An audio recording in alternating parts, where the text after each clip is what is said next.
Echo. Hello?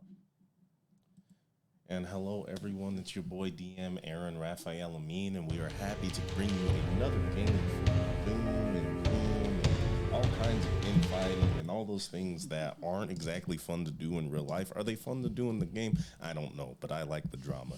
Anyway, we have Ohio Hex, Ibrahim QK, who is suddenly turned into the Invisible Man, and Kano, our boy Vincent over here. How are y'all doing today? Doing good. Good. That's what I like to hear. It all depends on how. Okay, there he is. There he is. While I'm killing time, while the two, I believe, JC slash Narissa and Ersid slash Ibrahim debate on who is running our recap this time, I just want to let you know that in our QR code, we have a link to Mates of Fates, one of our greatest friends, and some really, really great streamers. They do wonderful stuff. You can get to their Discord. You can also get to their Twitch, as well as TT Tomes. He's over there as well. Check out his little magic shop. Check out his homebrew. He's always doing cool stuff. Beyond the Review podcast, in case you want to, relive some of your favorite movies and or Just Two Brothers. Check them out as well. Or you can just stick with us. That's always appreciated. I don't know what the next holiday is. Maybe St. Patrick's Day. So if you want to get some St. Patrick's Day themed dice on us, we got a 10% 10% code in the QR code. And with all that being said, I am unawares of who is piloting the recap, but it is starting now. Which one of us is the recapper? Everyone in unison. Yeah, everyone Not says everyone what they don't thought. speak at once. Y'all gonna roll. First roll of the game. First roll. Okay. Okay. Lowest recaps. 13. I got a one. Okay, there we go. Okay.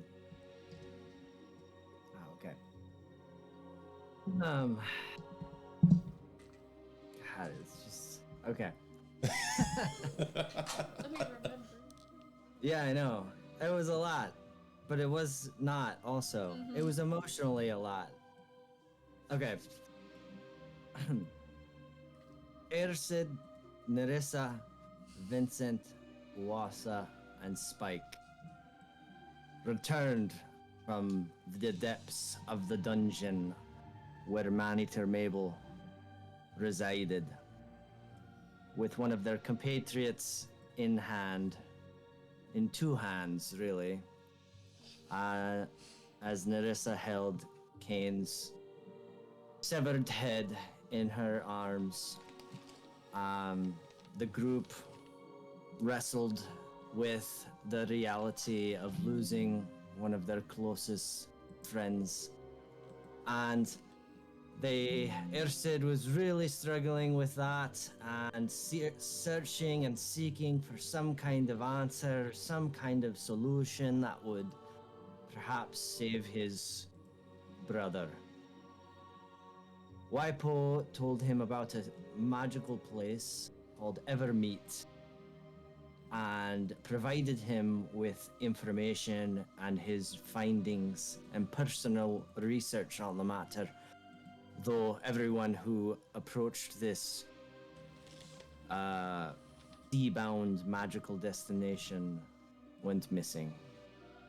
That lives in the back of Ersid's mind in regards to saving his friend. The group had a vigil of sorts, a memorial for Kane, as he was... Did we bury him? Yeah. Yes, we did bury him. As he was buried... that was his father? Sorry. By his father's grave, yeah. Yeah. Sorry. The group buried him in a pretty fitting place besides his father. They said some words. It was tough. But then much discussion had to be done between the group about what to do next. And there seemed to be two camps in the party about what to do and where to go. how do we judge what justice is? How do we judge what is the greater good? And where best to allocate our time and focus? Ultimately, the group begrudgingly came to a decision that we would travel to Weisgard, inform them of all that has happened, seek their aid, inform them of our deal that WIPO has brought to them about the dragon, whatchamacallit? The Accord of Chain Wings. The Accord of Chain Wings, in exchange for his help and aid in the coming days. We spoke to the Mother Seraphine, and did we come to a decision right there? She said he needs to be there by the end of the week. That's so right. that we can all have a discussion. Mm-hmm. So as the diplomatic meeting awaits for WIPO's arrival, the party has a few moments of rest, and Nerissa caught up with her love, Salo. Uasa, Ersid, and Vincent went to the Giant's Rest, where Ersid locked himself in a room to mull over his thoughts of the day and begin reading a book that was left for him in so many words. And I think that's where we are, huh? You got through 8 hours of that book? Yeah. Okay. And this is where we left off. Was there anything that anyone wanted to do with the rest of that day, or should we approach the morning of the following day? Honestly, she probably just laid in bed all day. At Sallow's? Yeah. Would the party have reconvened at the Giant's Rest at night, or are you guys staying split for the night?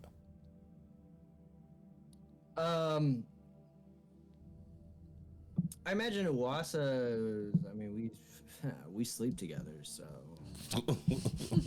I imagine she was gonna be in my room. But other than that, I had no intention on. I was gonna read the book and go to sleep. Okay. Vincent, what would you be doing during all this time? I mean, it looks like, Nerissa's kind of catching up with her true flame, and Ersid is kind of shutting himself away. You had a interesting conversation with Uwasa where you got to see some progress within the city and within the party itself, noticing that the lizard folk are out and about and not being treated as badly as before. So what would you have done with the rest of that day? I think that if Vincent's all by himself, it's real hard for him to be back in Weisgard. So he'd be focusing on whatever mission he knows how to do, which is still trying to find out stuff about Mabel while he has a little free time in the city.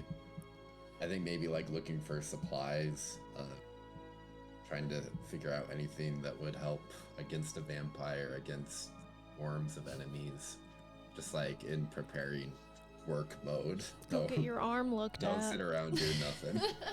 Okay. Oh yeah, his arm's all beat up too. Your arm is non-functional. Yeah. That's true. You are missing an arm. If that's something you want to address. Let's see. When you say you're trying to find out more about ManEater Mabel, is there anything specific, or what's like the train of thought there before supplies?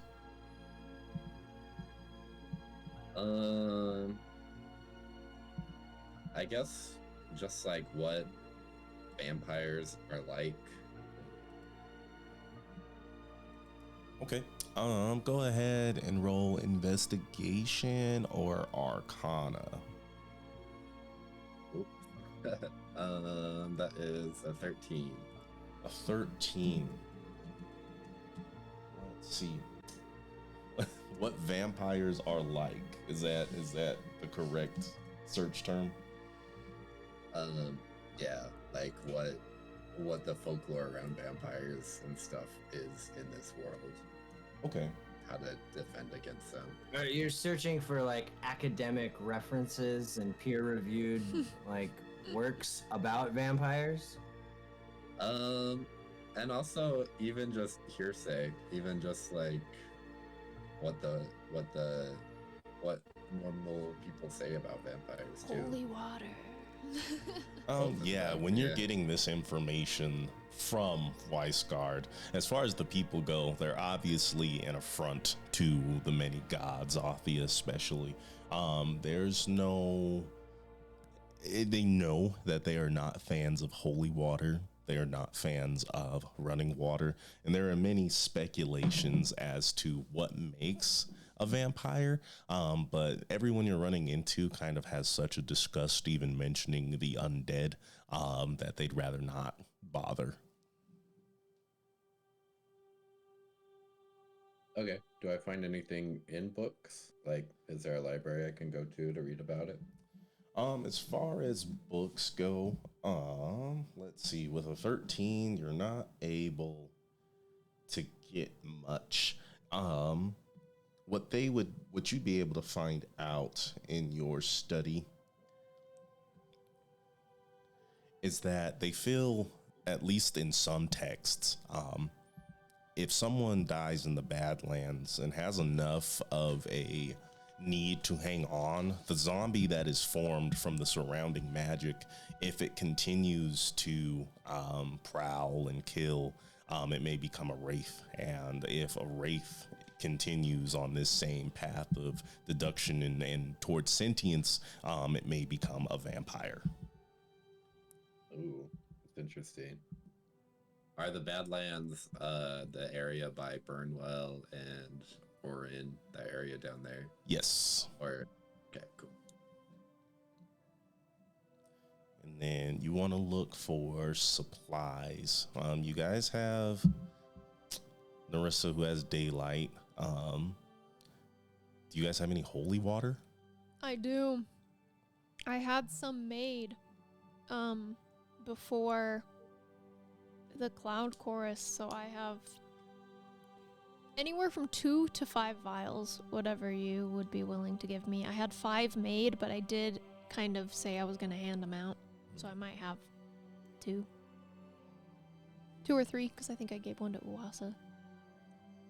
I think if we find something that we're going full Castlevania, if we could find something that like catches fire, like some sort of area of effect damage to deal with all those swarms of stuff that she summons, I'd be looking for like fire bombs. Is that a thing that I could find? Yeah, they have fire bombs and they have alchemist fire. Those are 2 things you could find. We might be looking at the fire bomb side, considering that you are in Weisgard. Is there anything else you want to look for before I get you rolling? I think there's the best thing that you could get would be like holy oil, because you could give it to Ercid and he could put the holy oil on his arrows, because you can't put holy water on the arrows. It doesn't work like that, but the oil you can put on ammunition. And then it does a little bit of radiant damage. So instead of your damage hitting her and her healing from it, it would hit her and then the healing thing wouldn't kick in. So is she healing from it because that's what vampires do? Yeah, unless you hit them with radiant. Oh, okay. So it's not because the attacks are not magical, because they are magical. Yeah, it's because the damage is not radiant. Gotcha. Okay, if I can find any holy oil here. I'm trying to see if I can find holy oil. I'm pretty sure. 'Cause I don't see that as an item. Is it not? No. And then the only other thing I can think of is like something to help like shield your mind from her charms. Something that could help with those. Yeah, I was thinking of like scroll of heroism or like like Protection from evil and good, and heroism would help. Yeah, I guess heroism helps against being frightened, but not being charmed. Yeah, protection of evil and good would go pretty far. And don't you guys have a scroll or a couple of scrolls with that? We have a scroll of it. Okay. So it sounds like you're looking to see if you can find more protection from evil and good scrolls, some fire bombs. Would that be it? And holy oil and or water, I guess, would be it for. Yeah, I just Googled it. I also did not find anything as holy oil. Maybe it was a thing Matt Mercer made up to let Vex or whatever shoot undead. Yeah, how do you turn arrows into radiant damage? That's a good question. Are there radiant arrows? That's what I would assume. I think I'd feel more comfortable providing you with like actual radiant arrows. That'd be cool, yeah. Yeah. Let's see. Okay. Let me roll a couple of percentile die, and you can roll me another investigation check. Okay.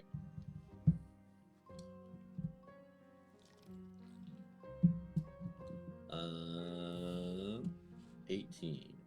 Okay.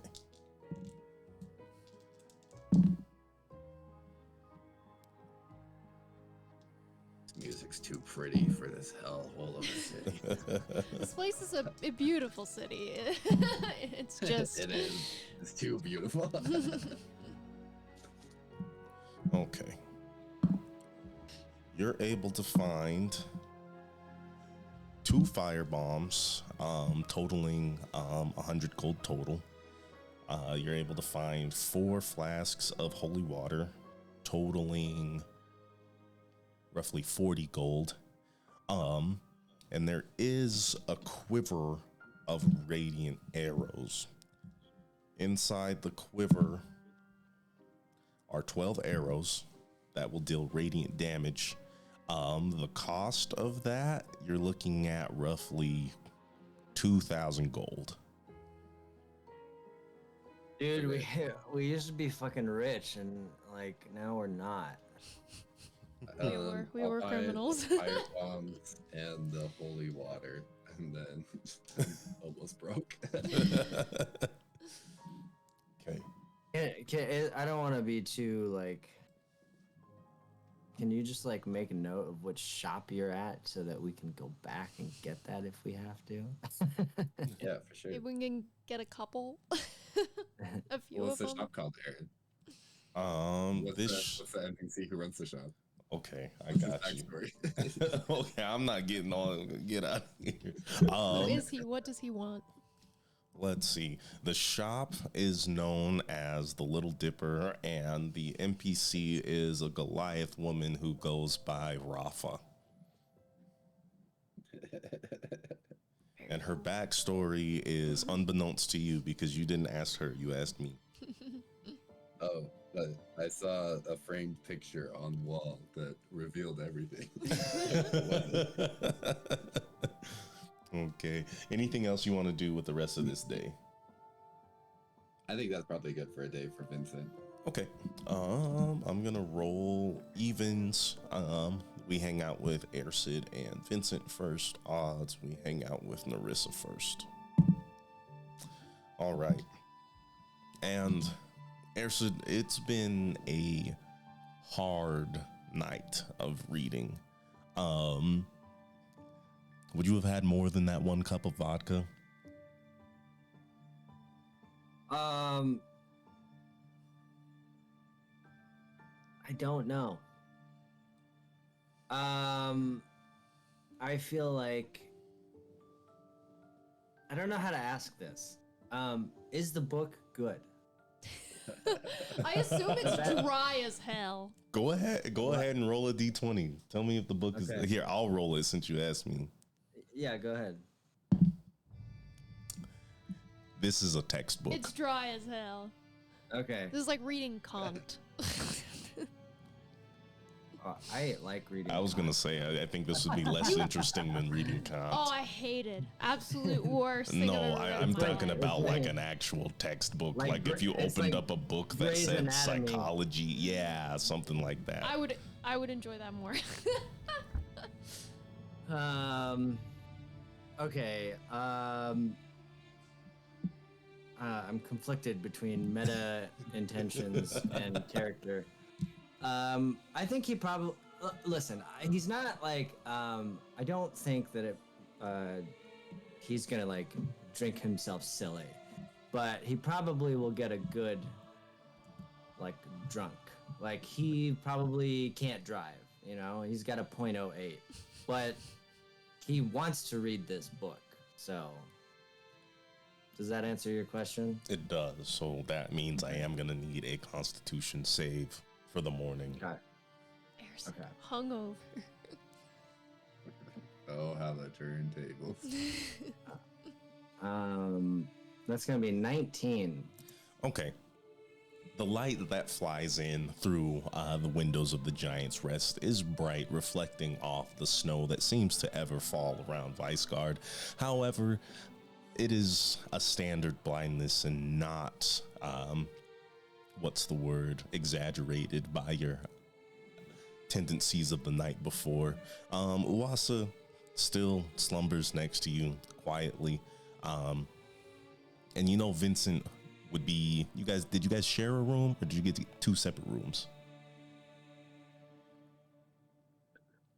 I think what I said last session was like one room. If not, that's what I was meaning and implied. So I think we have one room for me and Uwasa. Honestly, it seemed like Erson wanted to be alone, so I'm not sure if Vincent would even like go in there. He might just. Okay, so Vincent, you have a separate room as well, where you kind of wake up after the same kind of experience, and you meet each other downstairs for breakfast. The barkeep kind of hands you some things. It's a complimentary with your stay. Uwasa comes down a little bit later and slumps over the bar as she kind of looks at you, Ersid. Are you feeling better? At all, not completely. Yeah, I mean a good sleep always calms the nerves. I mean I can't say that I feel myself, but and then he kind of like has like a flash goes around past his eyes, and he's like, "But I'm doing all right." Yeah, sorry about that from last night. Just needed to spend some time by myself. I appreciate you giving me some space. And she smiles and kind of lurches herself up and gives you a kiss on the cheek. I am always here to listen as well. But I do respect your space. The real question is how will we spend the rest of our time? Well, I think that's a question for the philosophers. How does anyone spend their time here on this earth, on this planet? I mean, not Earth. It could be Earth. I don't know. Earth is a general term for dirt. It's Elbrin. Okay, Elbrin. Okay, that's the name of the planet? Okay. Yes. Okay. Yeah, on this Elbrin. And she kind of pouts. Yeah, but more directly, I think I know what we should do right now. And I think that we should go downstairs and get a spot of brekkie. Don't you think? You guys are already down there. Oh, okay. We should get food then. That's what you meant. With the food complimentary and provided. So the three of you are down there. Okay.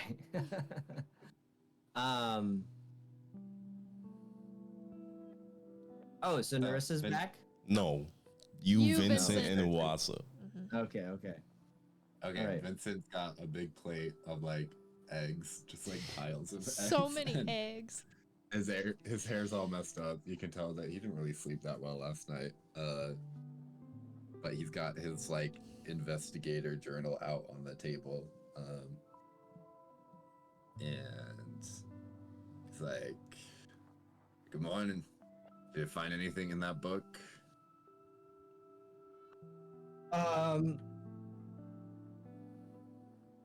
It's a tough read, but no, I think it's got nuggets of wisdom naturally, you know, as is in the name. But would I recommend it if it didn't have magical qualities? Probably not. And what about you? How did you two spend your evening? We went out. We were looking for supplies. I got a couple things. I found a story you might like. I got some good arrows there, some holy arrows. Ooh, all right. Okay. It's called the Little Dipper. Holy arrows. You Great. doing okay? Yeah, I'm doing okay. I'm ready. I'm ready, you know?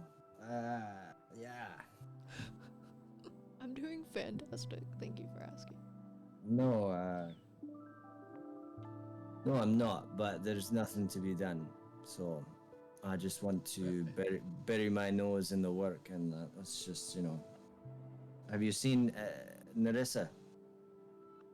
I haven't seen her. I think she's with that Solo. What's going on there?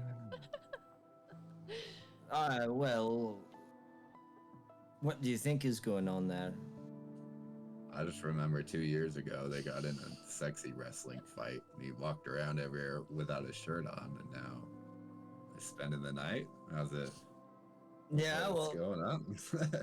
Sexy wrestling usually leads to sexier wrestling, if you catch my drift, you know what I mean? So yeah, they're a bit of an item, you might say. Yeah, I might have misjudged Salo a bit, though, you know, working for a kingdom that has some issues does still rub me the wrong way, as I think it does you. But I think in his heart of hearts, he's a well-intended person, so... Things seem a little better here, though, as I was walking around. Yeah. It doesn't seem quite so bad. I like to think that, you know, despite the mistakes that were made, there was still some good that came of it. You know? Could be better, could be worse. What would it be like if we hadn't intervened and done anything? Who's to say? And sometimes I think about whether I should have quit or not, working here, being an investigator. At least I had cases, at least things made sense. I don't know where I'm going. What do you mean? You question your decision? I thought you did quit, right? Yeah, I did. Oh, so you question your decision to quit or not? Yeah. What led you to do that? I was just sick of, like, all the corruption here. I was sick of trying to do the right thing and then it not mattering. Sick of seeing how the kingdom, I just couldn't support it anymore. Well, I've got bad news for you there, pal. Joining us is not gonna... You're not gonna avoid those types of situations. That seems to be all we've run into. So, but by that standard, maybe, you know, welcome to the club. You'll fit right in. So, Well, you guys seem like you are making a change, and that is something I want to be a part of. So if you'll have me, I'm here for the long haul. And I don't know, that kind of takes Ersid by surprise a little bit, and like, well, that really means a lot, actually, that you think that we've had a positive impact, so thank you. That's all I'm trying to do. I know that's all Nerissa's trying to do, so. Well, we should probably go find our little, floozy. Pull her out of bed. I was gonna say lovebird. I'm not sure if Owasso stifles a laugh as she punches you in the shoulder. One boyfriend ever. I was trying to think of something. Yeah, lovebird is a much better term. No, floozy's that was the right pick. That's so funny. And we will visit our floozy in the speakeasy of Sallow's abode, as surrounded by the flowers and the earth. You wake up and feel as if like maybe you are at home, a dream come true, a fantasy maybe, as the only dream here is Sallow missing as he opens the door, providing you with a breakfast in bed. Sick. Well, good morning. Good morning. How did you sleep? This is yours, by the way. You Shoulder hands for it. made it myself. I like to cook sometimes. Anyway, you were Does it saying, look good? yeah, it looks pretty good. Okay. Yeah, he has like eggs and sausage and just some basics, but it looks like he put some work into it. He has some like rye bread toast, all things like that. I appreciate it. I slept better than I expected, but I didn't sleep at all the night before, so. Exhaustion will do that to one. That is, I'm sorry. I assume that has something to do with your friend. Yeah. But I chose it, so. Good. Well, I have to ask, how long do you plan on being in Weisgott? It gets lonely without you. I think at the moment we are focused on the war with Arid, so we will be here for a while at least. Good. There have been some updates, to say the least. I'm sure we will have to all convene and speak about it again, and then Waipo will be here at the end of the ride, hopefully. Why hopefully? You do not trust in him. I do. I just know that how things work around here. I trust Wyvern. He was here for the Cloud Course. He's here every Cloud Course. He can make it for something as important as this. I do have trepidations about his request, but these are unprecedented times, and I guess that counts for unprecedented measures. I think we could all use, a little bit more open-mindedness. It could bring us all together, If that open-mindedness wasn't in complete juxtaposition to what we've been taught and what we've learned. Sure, if it was working with elves, maybe they were a new species to Elbrun like the dwarves, then maybe it'd be fine. But we know where the elves stood during the Drag Creek. We know what dragons are capable of. This is a very serious step to take. But maybe a necessary one. Not everything that happened in the past is doomed to repeat itself as long as we are aware of it.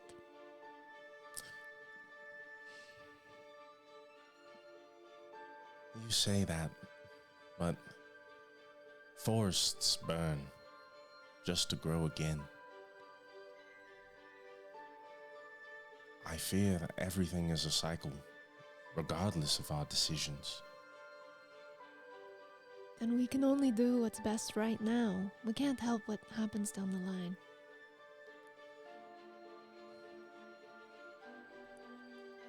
Or persuasion. Okay.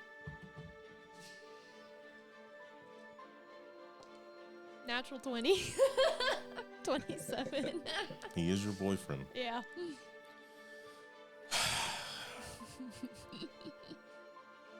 I just hope it is far down the line, whatever these consequences are. And he kind of kisses you on the cheek. And to think I would be lying in bed with one of my sworn enemies. So if you would ever like to consider me close-minded, I suggest you review our relationship. I certainly do not, but it is the same for me. He nods. So, we have a ride. What are your plans? This morning, I'm going to go talk to Desiree. Is she around?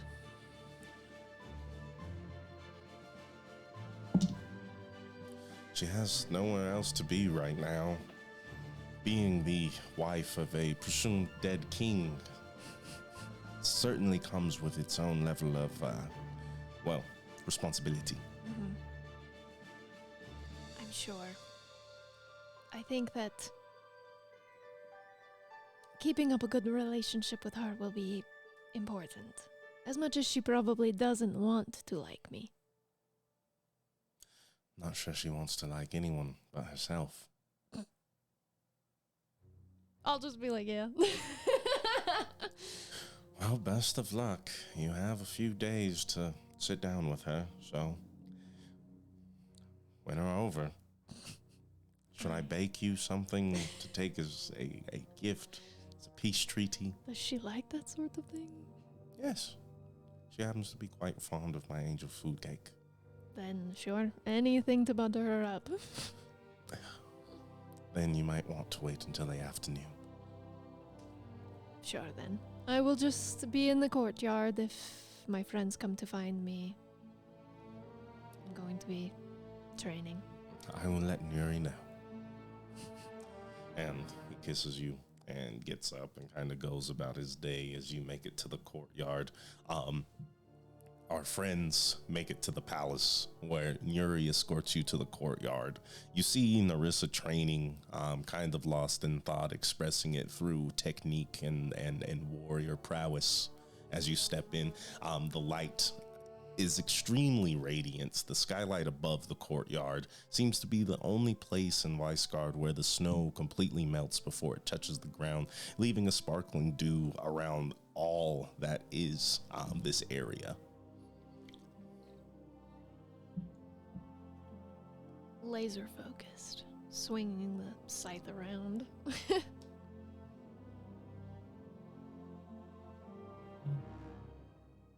So I guess we walk up.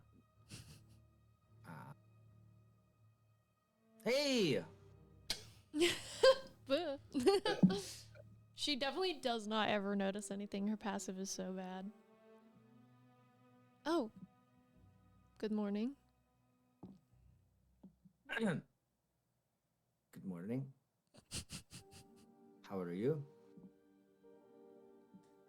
Better than yesterday. And you?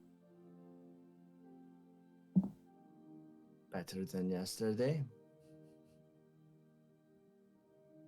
Good.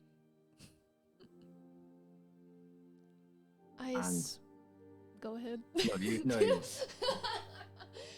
I assume we have some things to discuss.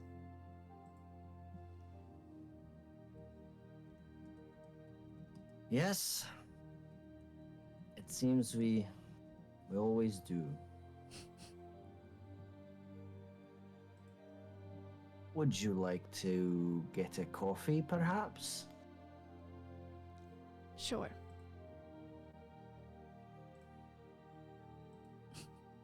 All right. Do you know of any places around here that have coffee? I'm sure this palace has coffee. There might be like a mess hall. I was thinking something a little less regal, to be frank. Unless you think this discussion should be held in the utmost privacy. I'm sure the Starlight Arcade has plenty of cafes. Okay. I'll just like kind of pivot on one foot and start walking to the Starlight Cafe or the Starlight Arcade. To what is the most popular cafe, being the Starlight Cafe, as Nice. they sit you down. Everything is in like sort of a French fashion.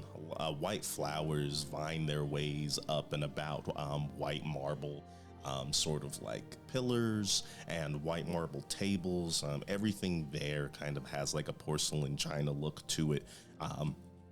As you get in, there's spaces outside and inside for you to eat. It's pretty comfortable. And at this point in the day, it's pretty busy as cafes are popular for breakfast. But you're able to find a seat, the four of you. A Genasi woman whose hair seems to be made out of tornadoes, casually casting out dust and hair and twigs and leaves and all other things that seem to have drawn up from the ground beneath her. She smiles charmingly as she takes your order. How do we all take our coffee? That's a real question. I will have a Burnwell Black, please. Burnwell Black it is. Dark roast with a square of dark chocolate. Rich, understood. And you there, dwarf? She smiles, Oh, definitely meaning no racism. Oh, did I die? No, you're good. No. No. Go ahead. Oh, no, he died before he died. Strange, he knew. Uwasa says, with lots of creamer and lots of sugar. So in character. Yeah. Oh, I think he's back. I think I am. We hear you. How do you take your coffee, faceless one? I don't know enough about coffee to Zach also that. Just the What normal. kind of coffee would Vincent drink? Investigators Maybe- are typically black coffee. But Yeah. But Ersid will say, maybe a Weissgard flat white. mhm. Ooh. A Weissgard flat white it is. I'm sure you'll be impressed, as that happens to be our specialty, and I will be back soon. If there's anything you'd like from our pastry boutique or any sort of sandwich panini, let us know. As she kind of whisks herself away, silently gliding across the floor.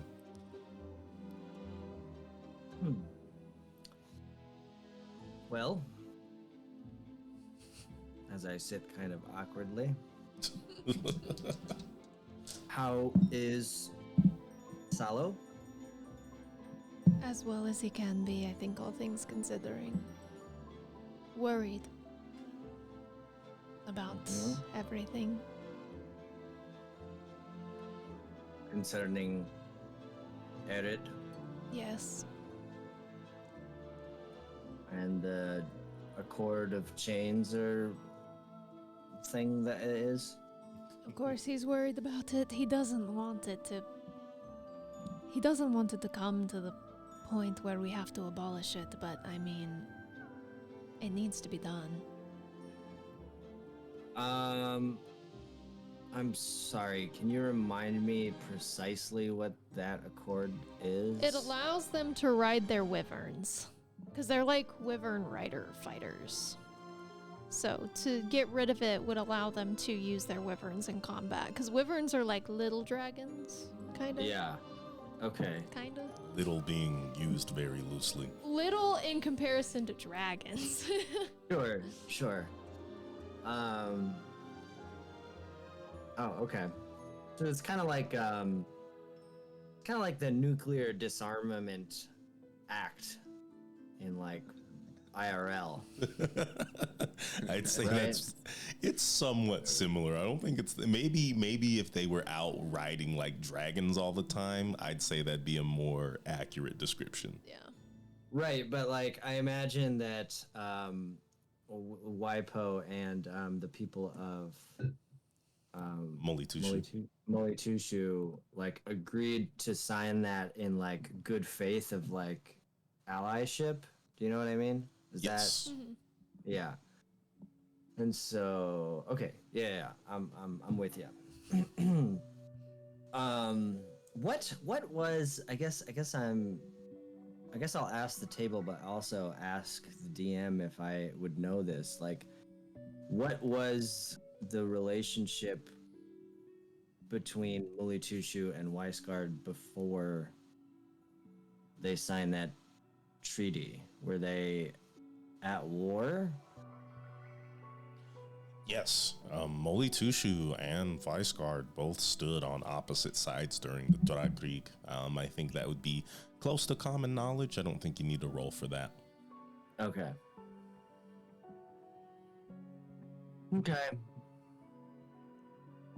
Did we send a message to WIPO? Yeah, they did. They said they okay. sent to him. Okay. Vincent is getting out. He has like his detective notebook. He has a map drawn on it. He has a dice set and painter supplies that he's setting up, like a little it's only a page big, but one of those little war tables that you see in a show like Game of Thrones. And he's like, well, I've opened up Roll20 in case you guys want to use the map. oh, nice. Yeah, I have it up as well. Nice. Okay, so Vincent's just like, I'm trying to catch up on all these big countries, boring. Let's start simple. Arid. You said Arid was even more important than ManEater Mabel. Yes. But In the grand too- scheme of things at the moment. Mm-hmm. Do we have any plans for fighting Arid? They have an army. They're down occupying Burnwell, and he's pointing out. He sets like a little pouch of black paint onto the Arid part. Feel free to draw on the map. Arid, I don't know what spurred them.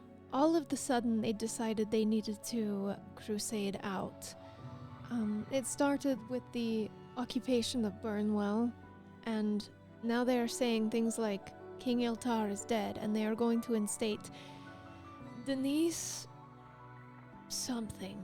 I always forget her name. Is King Iltar dead? No, he's in the No. castle in Weisgard. He's here. Yeah, he's here. We can talk to him. We can Okay. talk Yes. to him. Mhm. We're pretty good pals with him now. Yeah. Right.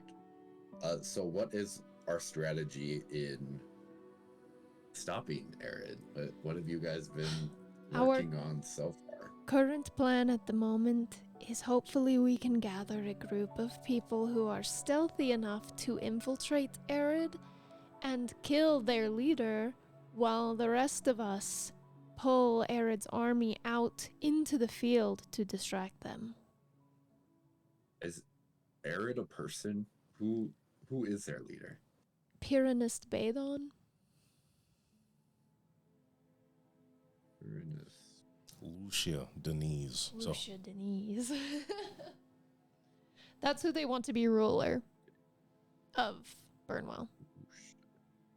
A puppet state. So we need our own spies, liars, ne'er-do-wells infiltrating Arid's army in order to take out the pureness. How do you say that? Badon? Pureness, Badon. The Badon. problem. Yeah, like the bay and like the dawn of the sun. Badon. Nice. Badon. Beautiful. The problem with Arid is that they are just so tight-knit. Somehow there are no spies. I don't know how we get spies in there without them knowing. It's tough. There's only a small group of people I know that I would even trust to be able to do something like this. And it's Ersid and then Tragedy and her group. Anybody else, I don't know if they have the capability to sneak and infiltrate. We set up a meeting with Tragedy. When is that again? When she responds. Tragedy. Who is that? That was. I think he said Kane's- when. He said when. Oh, But when she is hasn't, that? yeah, Oh, she hasn't responded yet. But in her group, Left there's her her right. and there's 2 others. Mhm. And one of them is a druid and she has sending. So as soon as they get that note, they should just be able to send to us, which is instantaneous. Yeah, that brings up an interesting tactic that we have at our disposal. If I remember correctly, it was Rosa, or her other compatriot was Glacier, right? Glacier. Yeah, that's right. Mhm. Well, one of them has the ability to cast. What's that stealth spell? Pass without a trace. But Pass it, without a it trace. wouldn't work in Arid. That's the problem. Oh my god, you're right. I Yeah. forgot. So I trust. I guess. Why not? Because no magic can be cast or works in Arid. Oh, Makes There it seems even to more be difficult. A natural phenomenon within the area. So, at least to our knowledge, there's no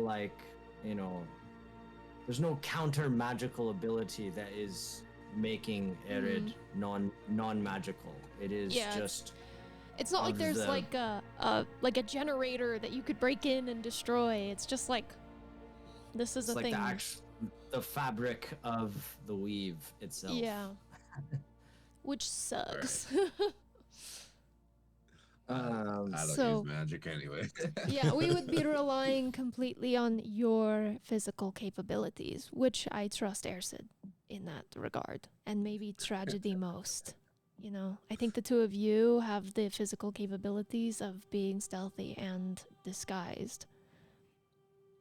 Yeah. The other alternative, like, Are you they know, are they human? Sorry, are they human only, or would I be able to disguise myself as one too? Are they human only? It's generally assumed. You've never seen an arid soldier who was not human. those fucking humans. Fuck these guys. They're not even slightly. What's the word? Well, Variable? Diverse. Yeah, diverse. Maybe we don't know. If you put disguise self on yourself and then walk in, does it wash off? I think so. I would imagine so. Again, Harry Potter. The river Is that thing. how anti-magic field works? Mhm. Then yes. But that being said, it would not affect any kind of physical disguise. No. So that was what I was going to bring up next. You know, if we had someone who is a master class at physical disguises, you might be able to get infiltrate, but at the same time you'd also have to have other qualities that would allow you to do that successfully. You'd have to know a lot about Erid, right? You'd have to be in deep. You'd have to be good at speaking and lying and deceit and persuasion. Nerissa's not that, unfortunately. As much as I would love for you to come with me there, but what about you, Vincent? Are you particularly good at Like going undercover. Yeah. Yes. Can Have you you done any lie? undercover jobs in your past? A little bit, yeah. I've done one or two. I think out of all of us sitting here at this table, Vincent, Ersid, and Uwasa, if you paired with Tragedy, if we could get her to help us, sounds like a perfectly fine team. Uwasa's great at lying. Sorry, Uwasa. And She shrugs. and the rest of you are pretty stealthy, no? Out of character, does Uwasa have a class? Yeah. Yeah. She's a ranger druid. And Aaron, did you? I see you updated that already after our conversation, huh? Yeah, you can still choose the spells, but I already hit her level 4 druid. I think you'll have to choose what she's doing with ASI or feat. I think I just standardly made it in ASI, but it's up to you if you want to change that. Okay, I don't know if I have any ability to change anything about her character. Yeah, actually, you probably so. don't, because I don't think I was able to when we like shared them. The only thing I Yeah. could think of giving her that would help us in this situation is like actor. You could give her the actor feat. I think that makes it so she can like mimic voices and like be other people or something. Mhm. But we can do that later. Yeah. So to out of character answer your question, she is a ranger druid. Cool. Mm-hmm. She could also wild shape into an animal. No, that's magic. Is it magic? I guess it is magic. I mean, it is magic, but I don't I'd know if have that to would- look up the interaction. Yeah, that might slip Oh, yeah. past. I'm not sure. It could just be an intrinsic thing Yeah, about like thing her, that they you can know? do. I don't know. Because I don't know if I think I could still smite if I was in the thing, because it's not like a spell, but I'm not sure. God can't help you here. Yeah, God can't. The power of God is stronger. When Tragedy disguised herself as Lyra, was that using magical abilities or a It wasn't, right? physical? I think I don't know what Tragedy is, but I think she has the ability to like spend a certain amount of time and like create a really good disguise. Yeah, I think that's part of that her. sounds. I think that's a rogue feature. Yeah. Yeah, that So- sounds useful. Tragedy is an expert. She disguised herself as Lyra for a long time, and Mhm. it took me a long time to realize. And, you know, we're trying to build this relationship with her. I want her to be friends with us, allies. You know, we should help each other. I think that she sees there's a lot of problems happening here and she wants to solve them too. We may not be going about it in the same way, but the goal in the end is the same. Yeah. So it seems like, as I take a sip of my Burnwell Black, Which was delivered some point during this conversation. Yeah.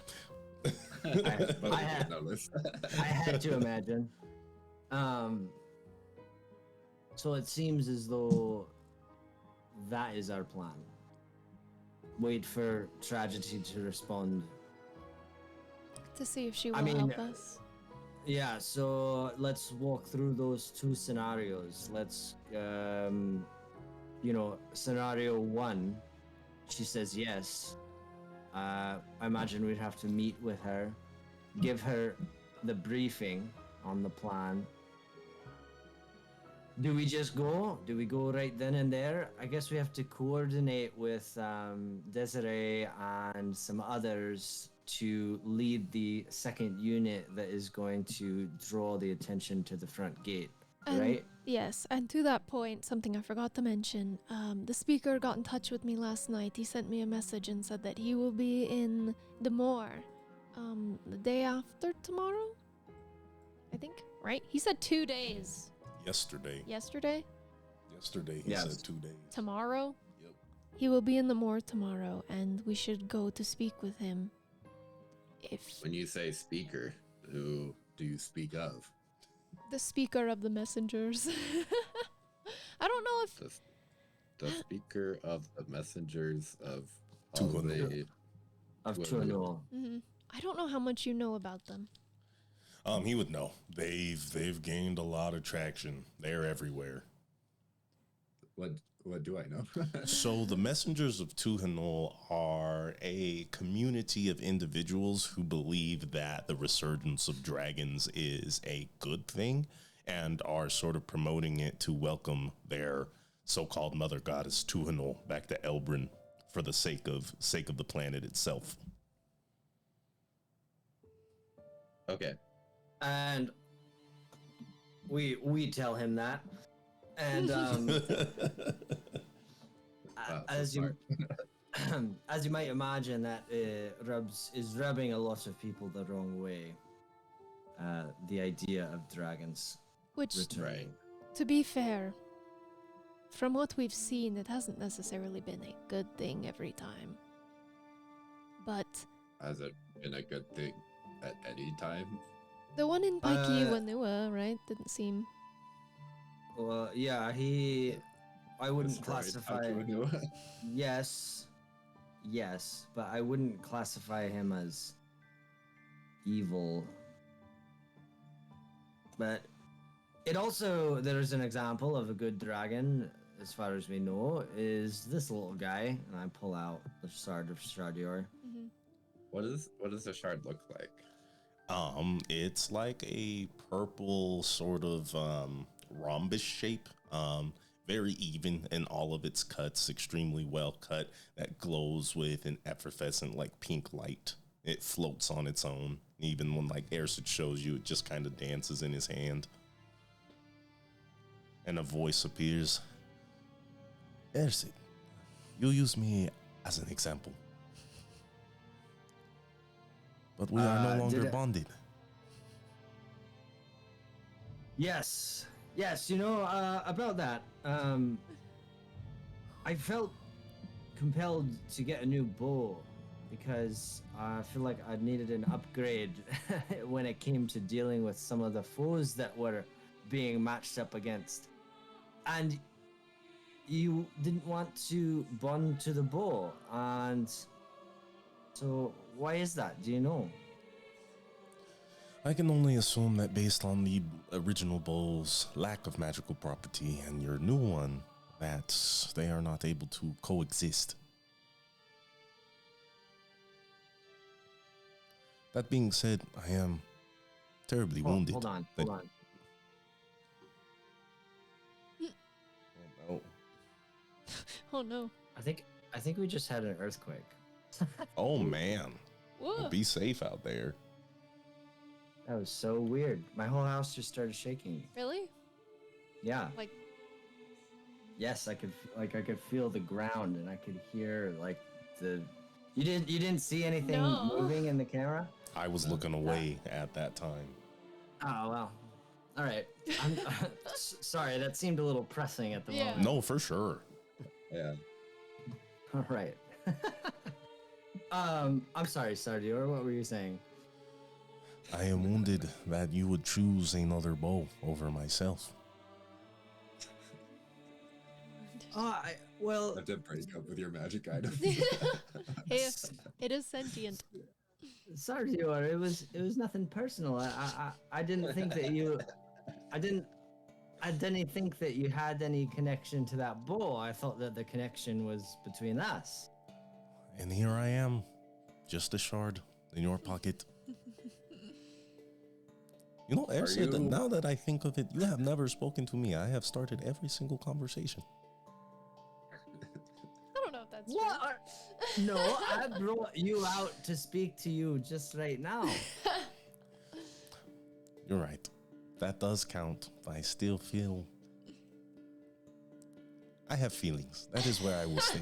Sardior's hurt. Okay, and I'll do better to respect those feelings. Roll persuasion. Would you... Okay. 16. Okay. Okay, do you have any suggestion for a bow? Do you not like this one? Should I find another one? Is there something I should look for? Well, if you have a bow that you consider more powerful than my influence, then is there any armor that could possibly be free? I'm sure I could help you in some ways. I apologize at how weak I am. No, don't apologize. I apologize for us not getting to your next piece of your shard. And this is a great segue. We can kind of plan right now. We're all sitting down and talking about the agenda. I'll look into putting you onto a piece of armor. Mine, if I remember correctly, is fire resistant. Yeah. But I'll look into that. That being said, and I turn back to Narissa and the group. On the one hand, it kind of seems like futile even thinking about what we would do after Erid, because it's just going to be like an incredibly long process. But I suppose for the sake of being on the same page, as I know sometimes it feels as if we're not. But I know that we're in the same book together. So, what would we prioritize after Erid?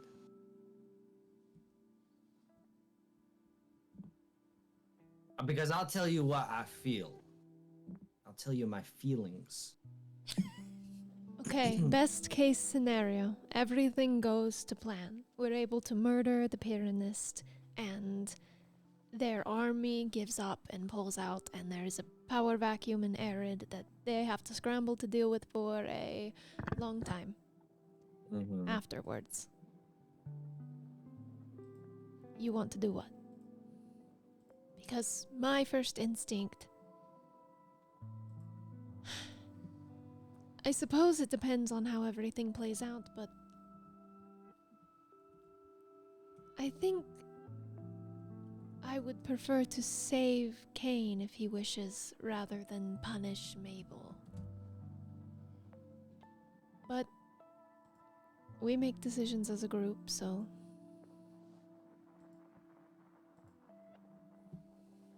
I can get on board with that. I was gonna say,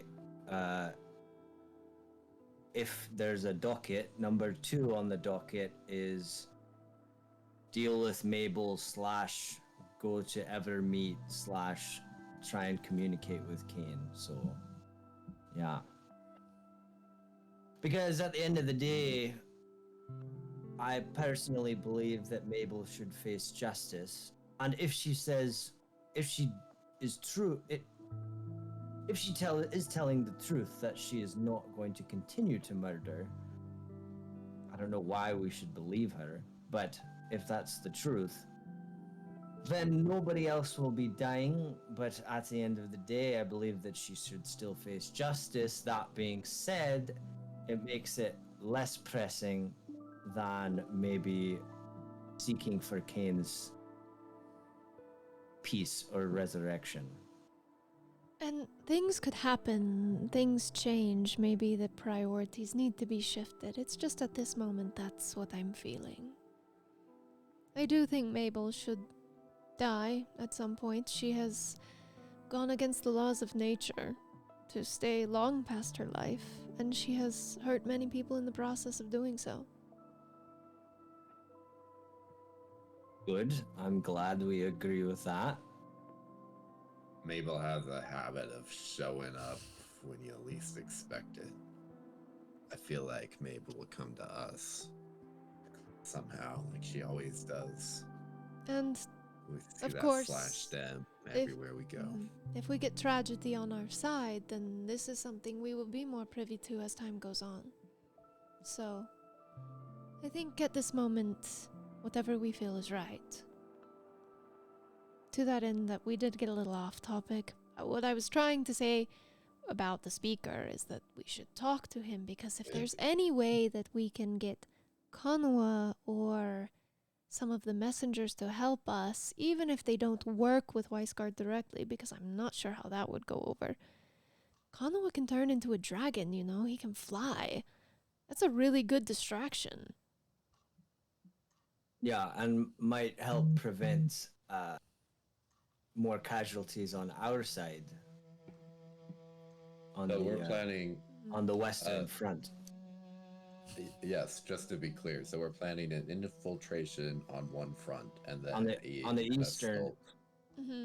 On the back end of the mountain. So I'm not exactly sure. We might have to do some form of recon.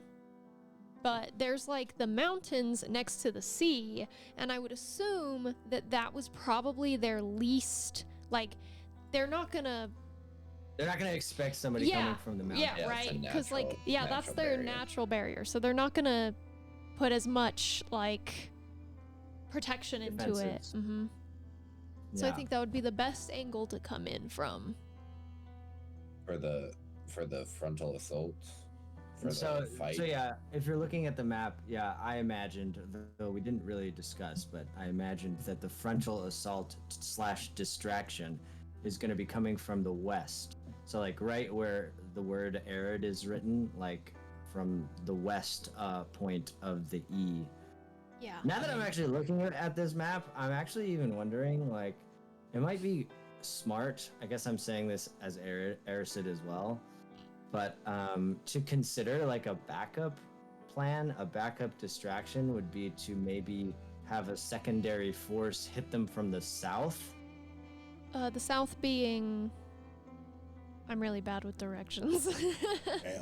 From the bottom. From the bottom? Okay. Yeah. We could... like in between this little forest and the path of the mountains. I wonder if... So that might be the better distraction for like Kanua, because I don't think it would. I just don't think that Weisgard is going to agree to let a dragon, even if it's a man, work with them. That just seems like really unlikely. I think the wyvern thing is like the next step, but you gotta like ease them in. You can't be like, also now we're fighting with dragons. But I think if we could use him as a distraction on the other front. And there's even the like southern? And there's even the green elves who are right there in that forest up there. If they could come down and help a little bit. I don't know how many there are, but you know that's a really great idea. Why are we stopping with just the west? I mean, if the point is to like stop Arid completely, like we make them think that we only have so much power, but we really have all this other power, because it's like, why would Weisgard ever work with dragons? Why would the green elves come down and help? Because these connecting pieces, they only come to us.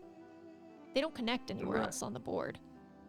Can we go over all of the people in general that we would want to involve in this assault? So we have Desiree, the Knight of Weisgard. Yeah, there is 7 of them. So Desiree, all the Knights of Weisgard. All the Knights of Weisgard. They would become Wyvern Riders if we solve this accord. No. Am I understanding this right? The Wyvern Riders are They're from Molitushu. They're from Molitushu. Molitushu. The place we just were. Yeah. Right. Molitushu has the Wyvern Riders. Yeah. So that would be more like the western assault. That would be like the front facing, because those two pieces make sense. Yeah, Weisgard and Molitushu band together, and they come in from the west. Yes. So then Waipo is coming to meet meet Weisgard to set up some sort of diplomatic meeting, to discuss abolishing the Accord of Chains. I keep fucking that up. Chained wings, but yeah. Accord of Chained Wings, yeah. Okay, so we have Weisgard's Knights, we have Molitushu Wyvern Riders, we have Speaker, Kanua, and the Messenger to Anul, who have a dragon ability. Sardior, is Sardior still out? Or do you put him back in his pocket? He can he's chill. out here. Hovering. Sardior, pleased to meet you. My name's Vincent. I'm not sure if you can see me or anything, but I'm holding out my hand to shake your hand. I would shake yours if I could. You have a mighty nice beard. Thank you. Is this are you somewhere and we're talking to you through this shard, or are you in the shard somehow? Where are you, Sardior? I'd have to assume I am in some sort of demi-plane, but is for all terms and accounts and balances, this is my body, one of them. I have 3. Okay, do we know where the other 3 are? The other 2? One is in Uren's possession. He got to it before us. The other is somewhere in Vietnam, in Yunjadia. In Vietnam? Vietnam. It's in Vietnam. It's definitely in Vietnam. Unfortunately. It's in the southern continent, if you're looking at the map. Yeah. Okay. The Yunjadia is like Yunz. Yeah. Yeah. Is Ern still running around out there? Yep. And he probably doesn't give a fuck about the war. He doesn't have to worry about that, I guess. I don't know. He did say he was willing to talk, but I have no way of... I mean, and we can use one of the cranes again to try and meet with him. But it's not like... At this point, we have such pressing matters. I don't know if Uren's going to be helpful. Okay, are there... the Green Elves, are there any other factions? So I'm considering, the Green Elves that live in the Redolent Wood, just north of Arid. I've circled it on the map. I wasn't doing the accent, but I'm speaking in character. My father is the leader of the Green Elves, and I consider him a noble man, and he chooses good. I don't think that it would be hard to get him on board. In addition, the refugees from Paikiwanua, we told them to go live. My father would give them refuge in the Redolent Wood. So they, hopefully, we haven't spoken with them since then, but hopefully they're there. And then maybe... those are your people. Maybe they can help. Maybe I could help with that, yeah. Yeah, the ones that are the warriors of the city, they might be able to help. This does affect all of us, so I would hope that everyone else would be on board to do at least something. I'm not the only one who's realizing the 1940 comparison here. Arid blitzes out and takes over their neighboring country, and then it is so funny because faction of we have talked about how this is just a World War II movie so many times. I've thought about that the whole time. Yeah, it's looking at the map now, it's yes, that's what what's going on. It's so funny. Life imitates art. Yeah. And there are still hammers in Burnwell who could assist us. We just need to somehow free them. And you know what I mean? They would be the French resistance. Yeah, they need to be underground, the resistance. Because there's also, as long as, I don't know perfectly, but we do still have Big Black on our side as far as I know. And I don't think that he wants Arid taking over. We know that much. Is Arid affecting the other continents? Do they even care? I doubt it. Far enough away that it's... Okay. Okay. Well, these are a lot of people to talk to. Yeah, luckily I can teleport. Yeah. And we do have to teleport tomorrow to the moor to meet the speaker, but that's one of the things that we need to do. Well, Vincent finally noticed his coffee that's now cold. He takes a sip. How's your Weissguard flat white? Pretty good. He pick good drinks. He likes an iced coffee. Yeah. Even though it's cold now. So, I want to talk to Desiree today. I think getting on her good side is important for what's to come. She probably has the most sway. Well, we should be efficient with our time. So, yes, while we're here, we should talk to Desiree. We're still waiting for Waipo to arrive, so we won't be able to have that conversation. So after we're done talking with Desiree, then tomorrow you're gonna meet the speaker. We're gonna go there tomorrow. Then we may as well like anytime we're in that place, like give the pitch, like, hey, this is our plan. Can you offer assistance? Was that your intention behind, or were you gonna speak to him about something else? No, that was the intention. It was always about the helping us with Arid. Yeah, okay. And then, I guess whenever we get the call that Waipo is gonna arrive, or whenever we get a response from Tragedy, we'll fit that into our schedule. What is there a day of the calendar? I'm now making a fantasy planner for my fantasy calendar. Real. Real. What day is it? And how many days till stuff happens? Because, I mean, we really need to only at this point to talk to the speaker and the elves, right? The Mulitushu elves. Mm-hmm. Well, the speaker and your dad and stuff. Yeah. Because so we can go out tomorrow, talk to the speaker, get that all settled, and then we can go to the Redolent Wood, talk to them, and then go back to Weisgard once we have information. Yeah. Didn't something happen in 5 days from now? Am I misremembering? I can't think of a 5-day mark. No, just. Oh, my book. Yeah, and you have to read your book, so. Yeah, so about that. So last night I read 8 hours, and I have to read. What's the name of the book again? It's the Tome of Understanding, and you gotta. You have to read 8 hours again today. So, but about yesterday. So, as an elf, I can trance allows me to only get 4 hours of meditation to get a long rest. Mm-hmm. But there was like 8 hours left in the day anyway, like a normal day.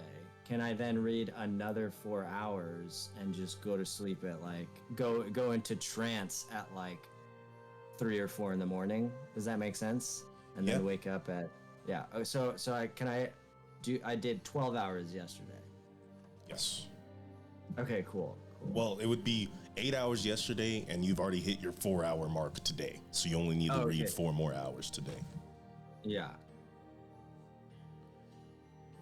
I will. My calendar is a little messed up. Right now, we're going to say Waipo will arrive on the 5th of the plentiful moon. But just for transparency, that may change our next session, but it should be within a pretty close time frame. Oh, Connor's gone. Yeah, everyone left. It's just me and you. Man. Yeah, they don't give a shit about my Tome of Understanding. I mean, they'll respect it once it kicks in. What's your wisdom? Right now it is 16. I have a +3, so then I would have a +4. Nice. Connor, I was saying that my calendar's a little mixed up. It shouldn't be too far off, but right now we're gonna say Waipo will show up on the 5th of the plentiful moon. Oh. What day is today? It is the 26th of the fungal moon. How many days are in a month? 30. Okay. Oh, so that's 9 days. Yep. Our weeks, 7 days? Yeah. 10 days. 10 days. Long nice. ass weeks. 10 days, also referred to as a ride. All right, so great. So then with that knowledge, we can talk to Desiree. Then tomorrow go to the moor. And then how far of an actual ride is it from the moor to the Redolent Wood? Could you do it in a day? Yeah. Because You can just if walk. I teleport, Yeah, if I teleport to the moor, then I can't teleport into the next day. It So probably we could just take at most 2 days.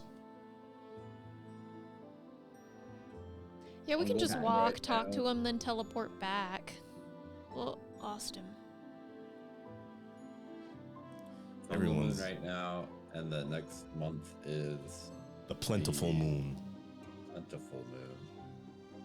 And we get a cutscene like in what's it called? Fire Emblem Three Houses, where they Yeah. talk about, you know what I'm talking about? Yeah, Yeah. I can give you guys a cutscene. The plentiful moon is this, and this. Yeah. And speaking of Wyvern Riders, Yup, Mm-hmm. yup. You've unlocked the class. Yeah. nice. You just need a, what are they called? A master emblem? What are they called? A seal, master seal. Oh. Oh shit, can we ride Wyverns? Is that something we can learn how to do?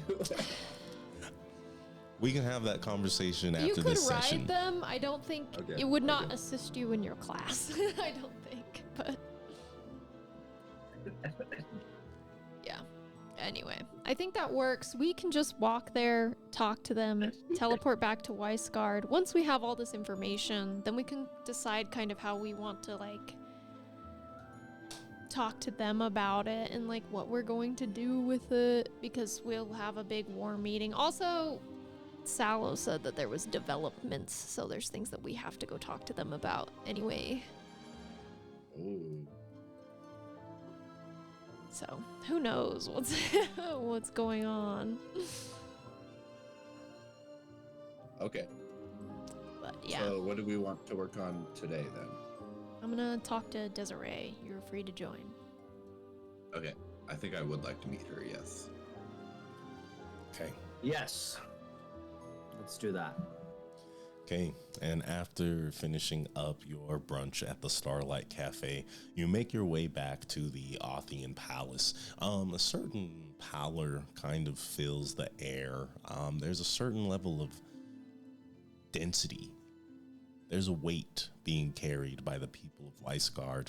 What it is, you're not entirely sure. As Nuri lets you inside the doors, she asks, "So, how can I help you?"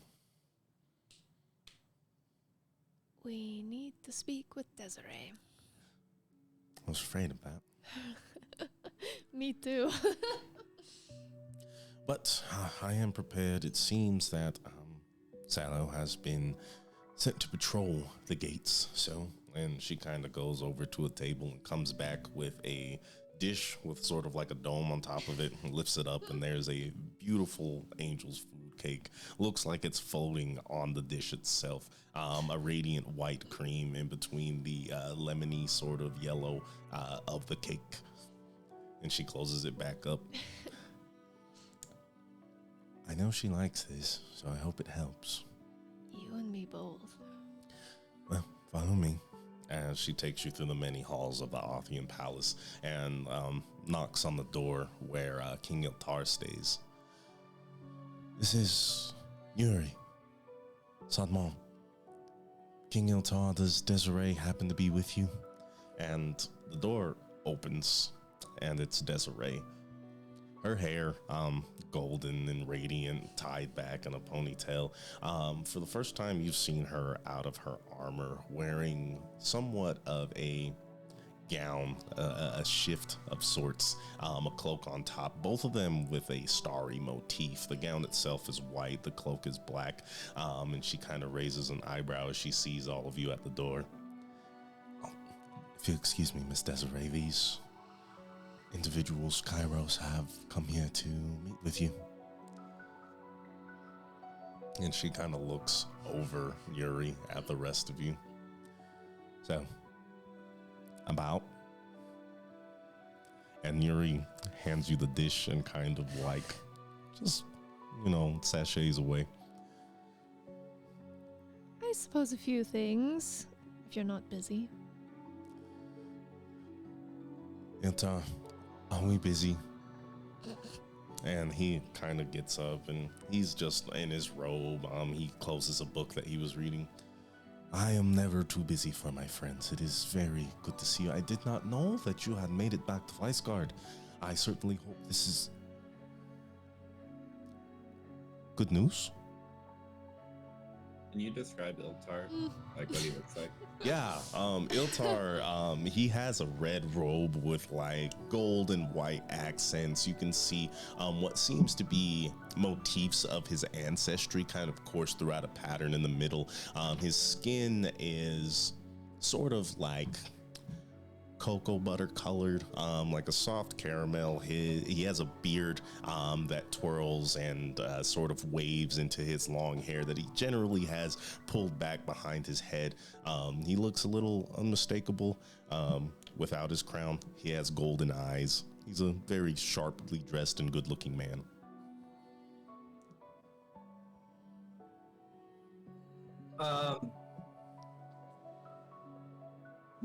No, it's not good news, unfortunately. Well, please, step inside. And as he says that, Desiree kind of gives him a look as she slowly steps back from the door and folds her arms. I hold out the cake to her. This is for me. It is. And she opens it up and she smiles. Well, a friend of Iltar's is a friend of mine. Please, have yourself a seat. Great. So, and he's kind of pacing back and forth, and like Rutherford comes up, his dragonborn butler, his red scales and red horns pulled back. He has kind of like a hunchback, as the cloak he wears looks a little disheveled, but you can tell it's by choice and not by poor treatment. Oh, good sir, please stop. There's no need to pay such. These rocks are not ours, your feet. I'm sure there's been... And King Iltar holds up a hand. I know you are stressed as well, Rutherford. Please, just take a seat. So, this news. He turns, standing still. And I think we just tell him what happened. Give me a concise rundown of what happened, what all you're telling him. We went to points. We went to Molitushu. We spoke with Waipo. He will be here for a council meeting at the end of the ride. We managed to find the Dian Shui Monastery, and the ManEater Mabel. Is dead. Yeah. Whoa, yeah, that'll be the last thing for sure. ManEater Mabel is the absent, the leader of Oblivion's March, and we were not able to kill her. She killed Cain. I think that's kind of... And Hiltar sits down, hand against his forehead, running through his hair and back again as he shakes his head, collecting his thoughts. Desiree kind of just sits there eating, a pout on her face. Iltar finally speaks up. I told Cain to be careful. I fear those were my last words to him. But what's done is done. In this absence, I have heard their names spoken. But for you all to meet her before me, quite strange. Why is that?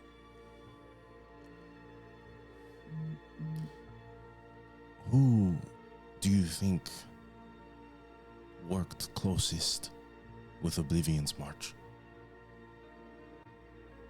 You? The royal family. It is part of why Burnwell is such a mismatch of people and ideals and cultures. Having a force behind the crown was integral to keeping Burnwell free. Unfortunately, a force behind the crown is the crown. I have done some things I am not proud of, But I have seen more good done there from them than my family could do alone. Hi, my name's Vincent. Hello, Vincent. Did you know a woman named Hei Mei Long?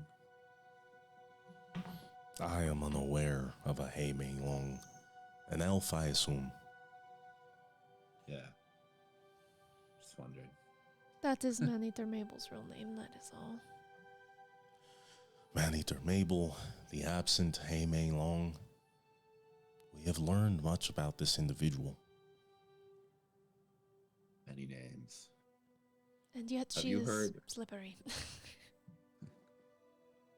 Have you heard of people in the Badlands by where you live becoming vampires? It is a sort of a folktale, superstition of sorts. Have I seen it happen? No, but I am well versed in the telling of this story. Okay, thanks. He nods. So now at this moment she has most definitely gotten away. And it will be a while before we can find her again to stop her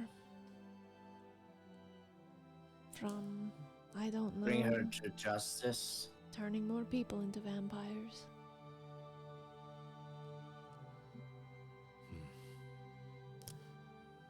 This is all very concerning. I see why you would want to force yourself onto the ManEater. She has done many wrongs. I will not defend her personal actions, and I cannot defend all the actions of Oblivion's March. But I will say, they do believe in a free realm.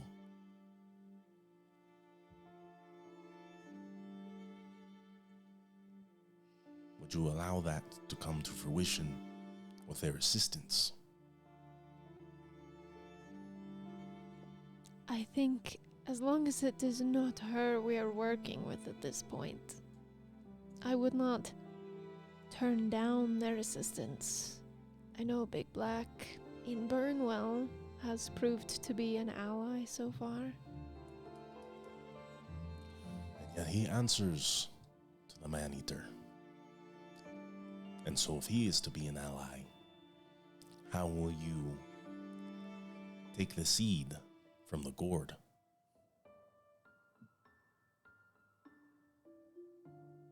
I will do whatever is best to save the most people. But that is only my answer. Marissa, you remind me a lot of myself. Just know, there will be many who disagree with what you think is best. And you may find that you may never live to see the best of your choices. You must trust in yourself. And he looks at your compatriots. You must trust in them.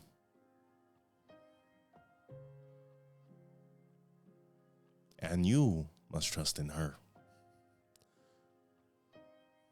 All of you must trust each other. A significant lack of this is what has this world in disarray. So if you can show the people of Elbrin what trust looks like, what choice you make does not matter. It is your example that will stand the test of time. Wise words. It is always so hard. But we are... I mean, In regards to Big Black, I'm not opposed to chatting with him and seeing what he thinks. But if ultimately he sides with ManEater, or he does not offer any sort of assistance with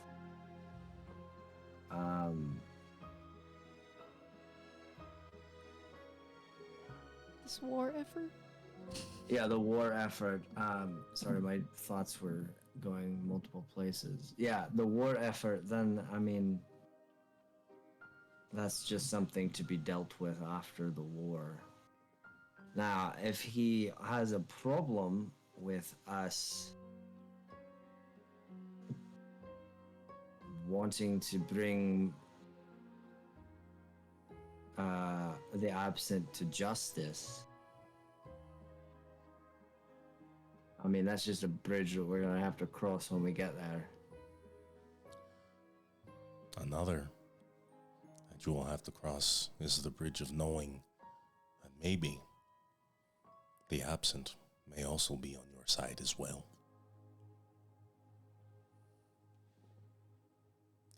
And Do you think? Oh, go ahead. Oh, sorry, one question. I'm Columbo.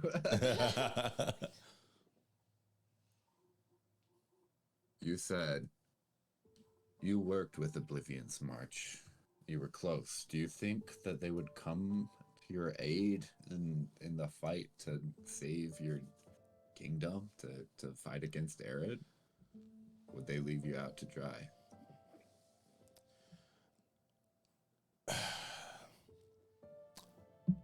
I fear, and he looks over at Desiree, that this kingdom would not be too happy with me being in contact with them. They did not know until now. Hey, I mean... However, it was bound to be released sooner or later. Desiree simply had not asked the question. I didn't lie. He said, out of character, he said that he was with Oblivion's March first, right? Yes. Mm-hmm. He just revealed that. He did. Okay. Yes. Because we were, discussing stuff, so he brought it up. Just making sure. Yeah. So do you think they would help in the fight against Arid? And Desiree kind of taps her plate and puts it to the side, finished with the cake. That all depends on my mother. If she's willing to contact them or allow my betrothed With the side eye. to do so.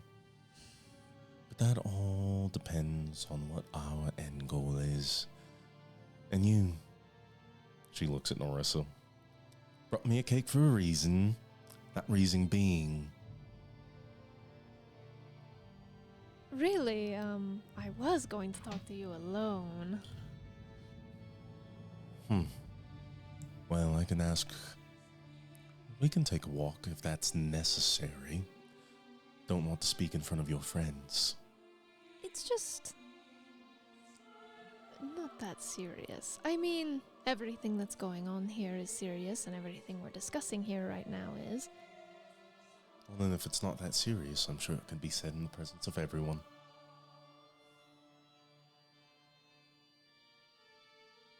Well, go ahead. It's really not, actually. It's not serious? It's not necessarily serious, but it's not something I want to say in front of everyone. Well, learning that my fiancé is a scapegoat, a liar, dishonorable, the list goes on. Be more than happy to excuse myself. And if you'd like to come with, I will not stop you. Alright, I'm gonna follow her. And Hiltar kind of just sits in his chair, his head in his hand. I'm gonna stay with Hiltar. Okay. Well, yeah, I sort of figured that Narissa didn't want us to come, which I have my own feelings about, but I'm not gonna. It's just you'll see why. It's not serious. Yeah, it's like a girl thing. I will know. I will know. So. Yeah. Yeah. No, I wanted to stay with Iltar anyway, is what I should say. So. Well, I have. Well, questions for Iltar anyway. We will step out into the hall as Desiree leads you to a secluded space on Heaven's balcony. As you look over this sort of cliff face that Weisgard is built on, and you see Sopberry Den in the forest below, you can see the mountains of Molitushu in the far as the snow kind of trickles down around the railings that house you in the castle. So, Miss Not Important?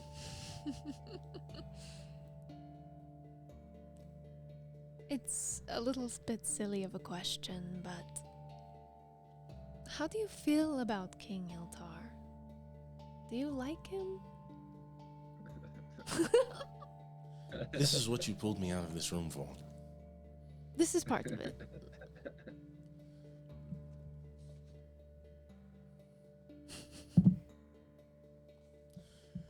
I'm warming up to the man. He's a gentleman. He cares for me. It seems outside of simply marrying our kingdoms. He might be able to truly love me. Therefore, I may be able to become more vulnerable with him. I do ask because just marrying someone because you have to seems like a sour deal. Let's get one thing straight.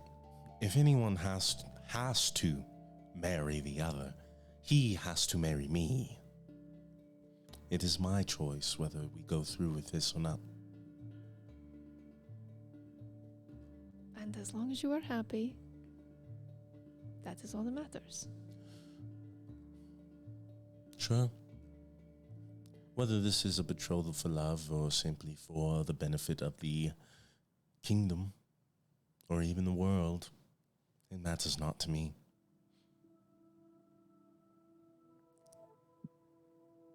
You seem like someone who cares very deeply about what happens to her kingdom, and I respect that. We may not see eye to eye. I don't think that's necessary. I think that your drive for better is important.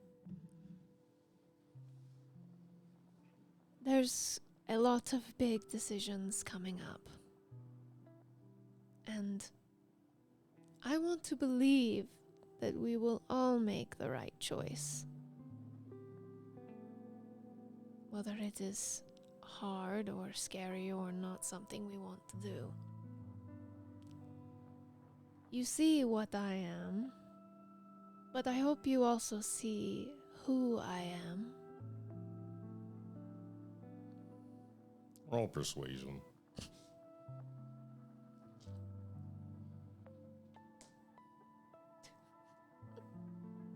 Nine.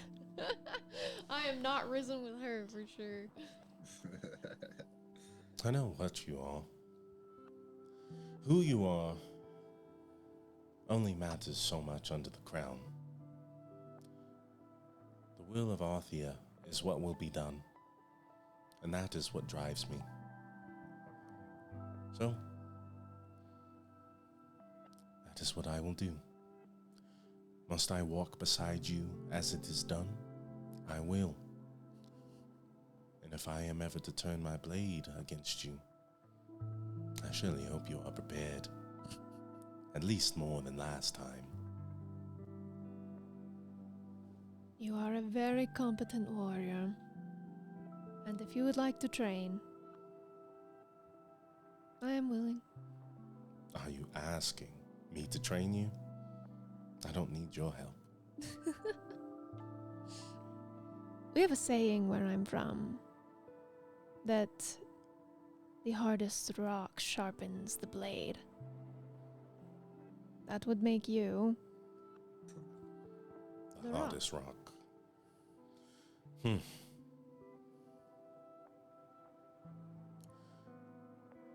Again, will you be a squire of mine? Squire. Or will you train on your own? I do not coach leisurely, so if you are asking for my aid, do so with etiquette. Okay. She's not that prideful anymore. She'll bow a little bit.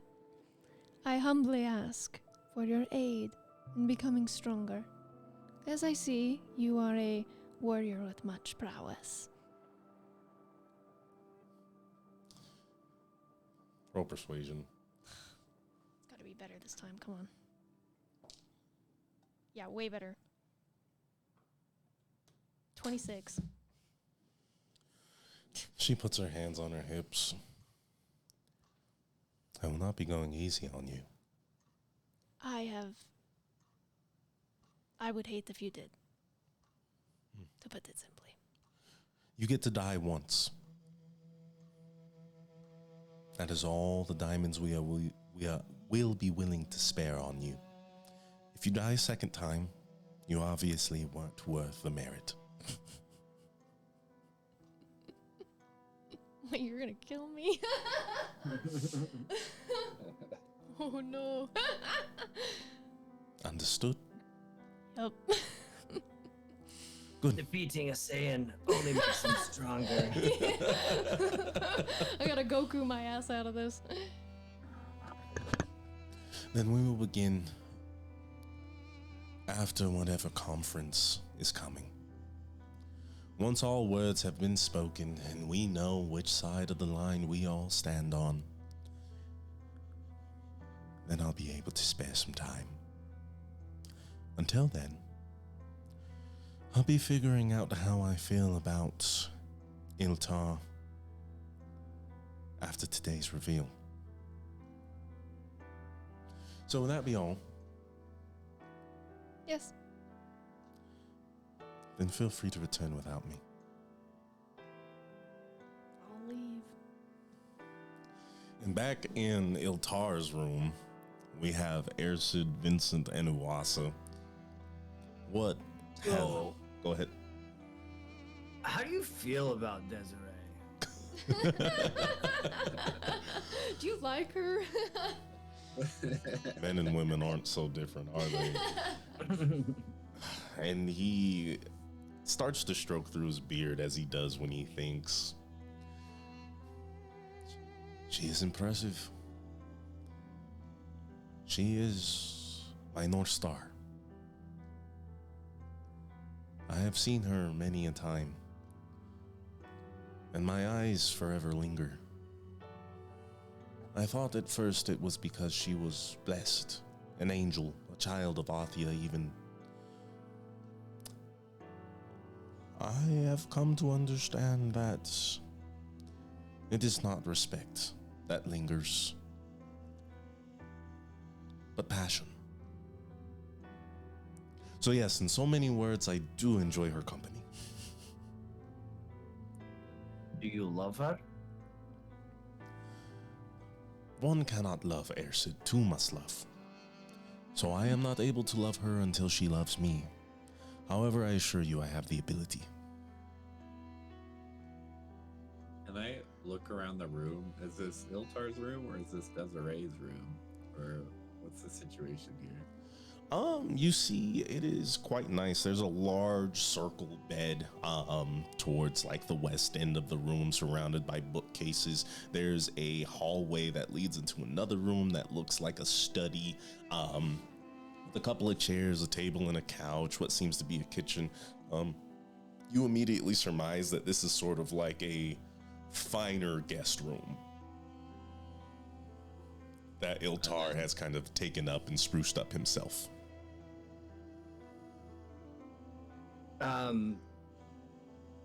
Just on that note, though, Your Majesty, you've seen a lot, and I don't know the pressures of what being a king is like, but in my experience, I actually don't find that to be true. You can love someone even if they don't love you back.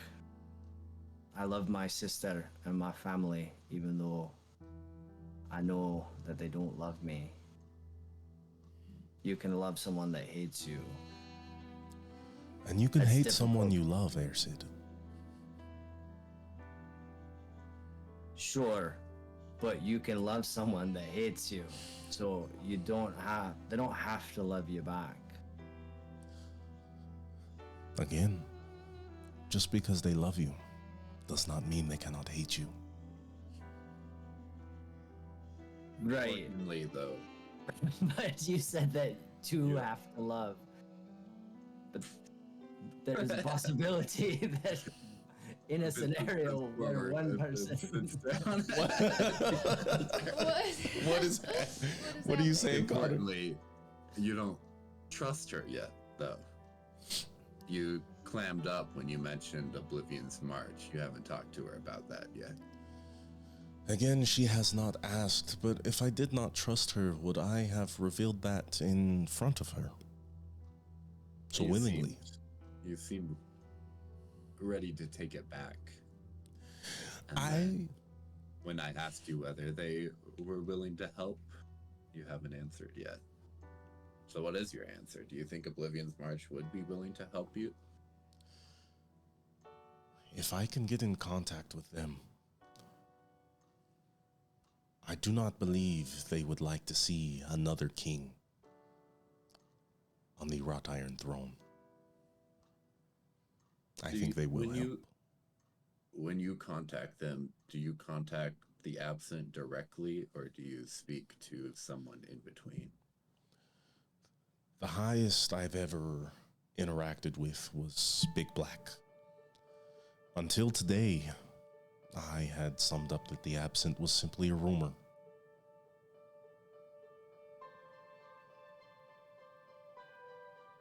You ever met a person named Tragedy?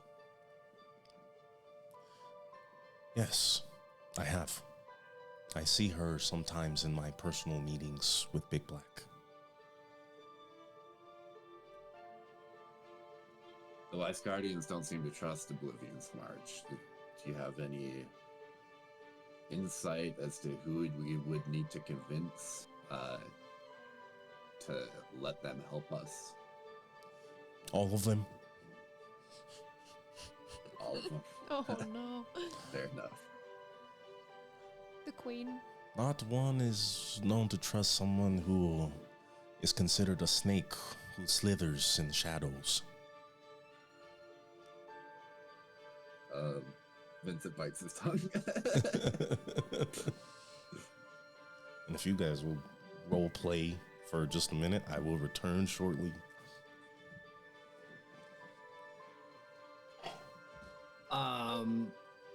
Sorry, what I was saying about love is... No, I'm just kidding. Yeah, talk to him while he's not there. Yeah, talk to him while he can't respond. Yeah. I think what he's saying is that she hates him, but she also loves him, but they're in a weird place. I think. No, I get it, but I just mean, like, in general, you can You love can somebody yeah. that hates you. Because That's what I'm saying. I agree. Narissa loves her brother, and he doesn't love her at all.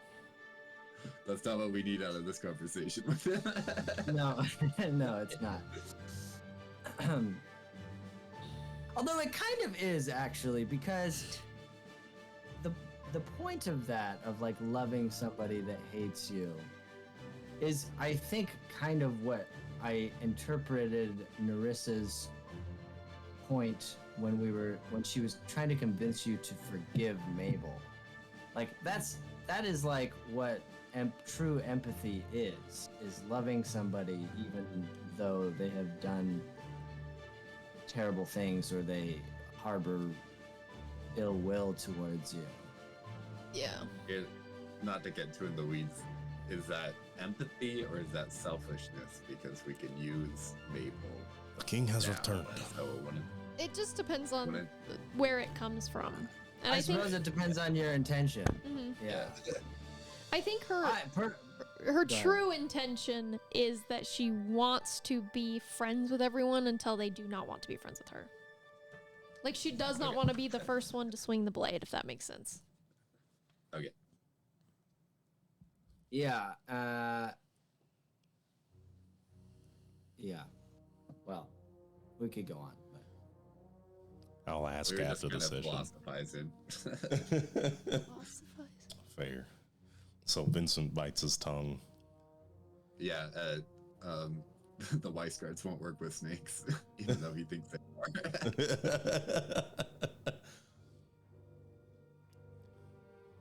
are. Was there anything else that we needed to ask Iltar? At this moment, I can't think of anything. I guess I don't want to just be locked in philosophical conversation for the whole session, but like just to speak plainly to Iltar. Look, I didn't know what it's like being a king, like as I said, but so I can't I give you the benefit of the doubt when choosing to work with shadowy cabals in an effort to bring good about your kingdom. You know, I think you're a good judge of character so far as I know you. But if you're asking me to work with ManEater Mabel, do the ends justify the means? I suppose they do, but then I would feel some type of way about it because after she's served her purpose, like, she should be punished for her crimes against humanity, no?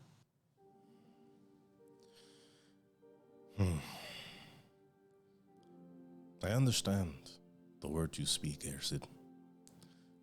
And I will say that I agree. But a couple of things should be made clear. I did not choose to work with them. It was a pact I was born into. Mm-hmm. Furthermore, I knew nothing of ManEater Mabel ruling Oblivion's March. Had I known, would I make a different choice? I am not so sure. Burnwell to me is the place on Elbrinn where one can experience true freedom. But anything we chase after comes with its negatives. A chateau cannot be made without its light. The darkness is nothing without the sun to clear it. Freedom to choose, to succeed, is freedom to fail, freedom to sin. To be a king is to see the interactions, to look at the side of the coin when two halves are presented. Any leader who focuses on one too much finds themselves simply someone else's problem.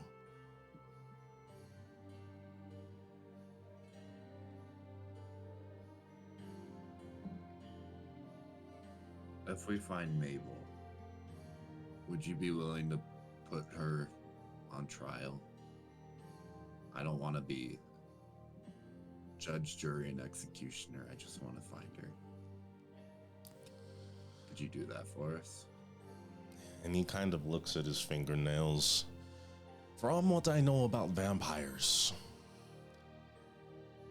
I would be more than happy to invite them into our hall of justice, to sit down with them and pass what we call law. But unfortunately, I think it is up to her if she would like to subscribe to our words.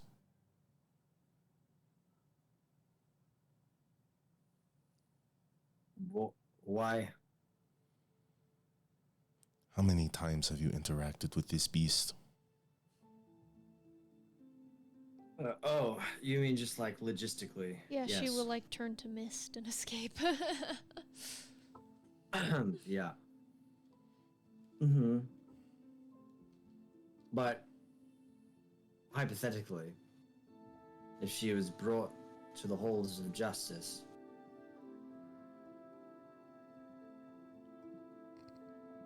would you hold the trial? Would she be able to escape if she was in the anti-magic area of Arid? That is a good question. Can we bring the halls of justice to Arid? Or I feel that they bring their halls of justice to us. True, but I'm assuming, I'm looking on the bright side, hoping that we clear them out. I will say this one thing. First, Ersid, anyone who I am to judge, regardless of my affinity with them, I do my best to do so without bias. So when am I willing to? Yes. However, if you knew that one of your greatest strengths would be eliminated, and justice in the future will be that much harder to bring down amongst the criminals you seek to stand trial, will it be worth it?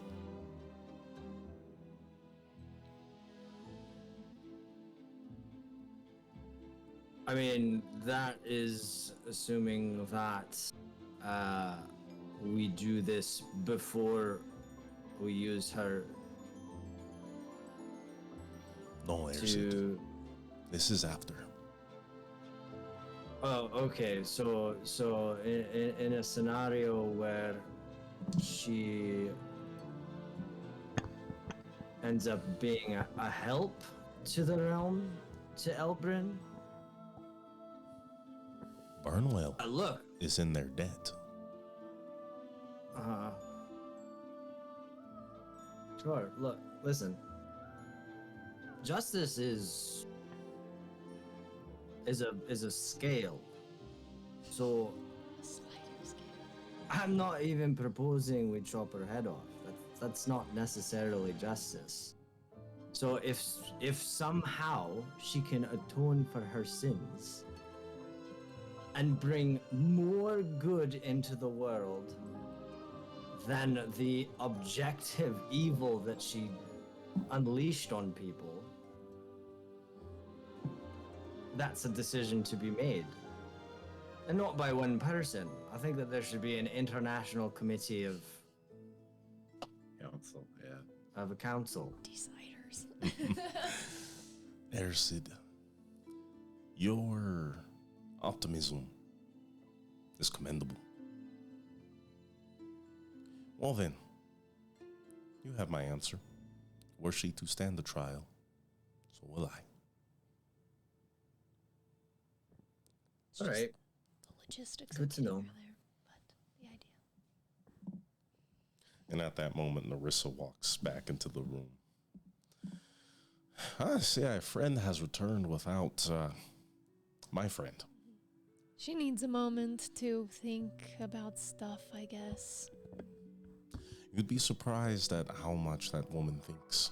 No, not at all. She seemed like she was thinking way too much. She always does. And she might kill me, so be prepared for that, I guess. Or maybe I should be prepared for that, I don't know. Why is she killing you? Why? I asked to train with her, and she said that the first one's free. Ah. Well, she has given you much grace then. Yeah, seems so. I have not even received such an honor. The first one's not free for you. I have no idea. I certainly hope to never find out. Yeah, well, I Better suppose not we'll to know. see. But she falls well within the lines of my culture, so I suppose there's that. More so than she probably would like to believe. Yes, I wouldn't tell her that.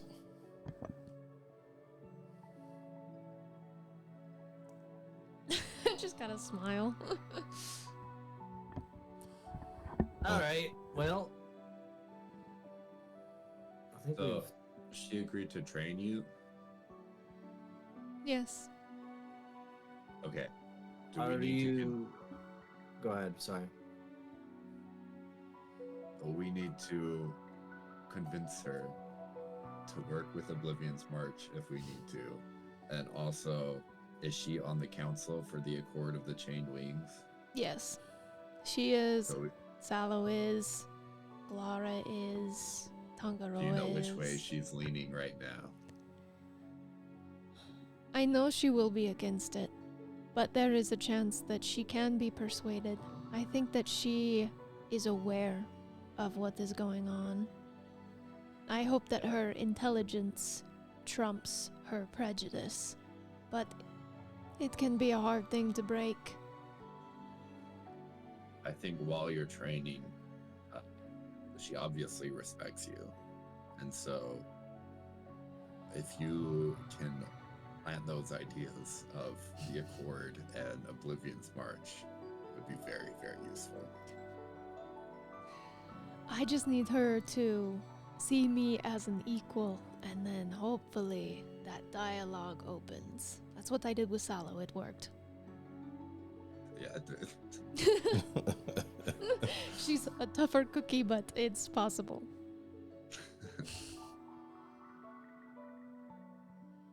Game recognizes game, you know? It'd be like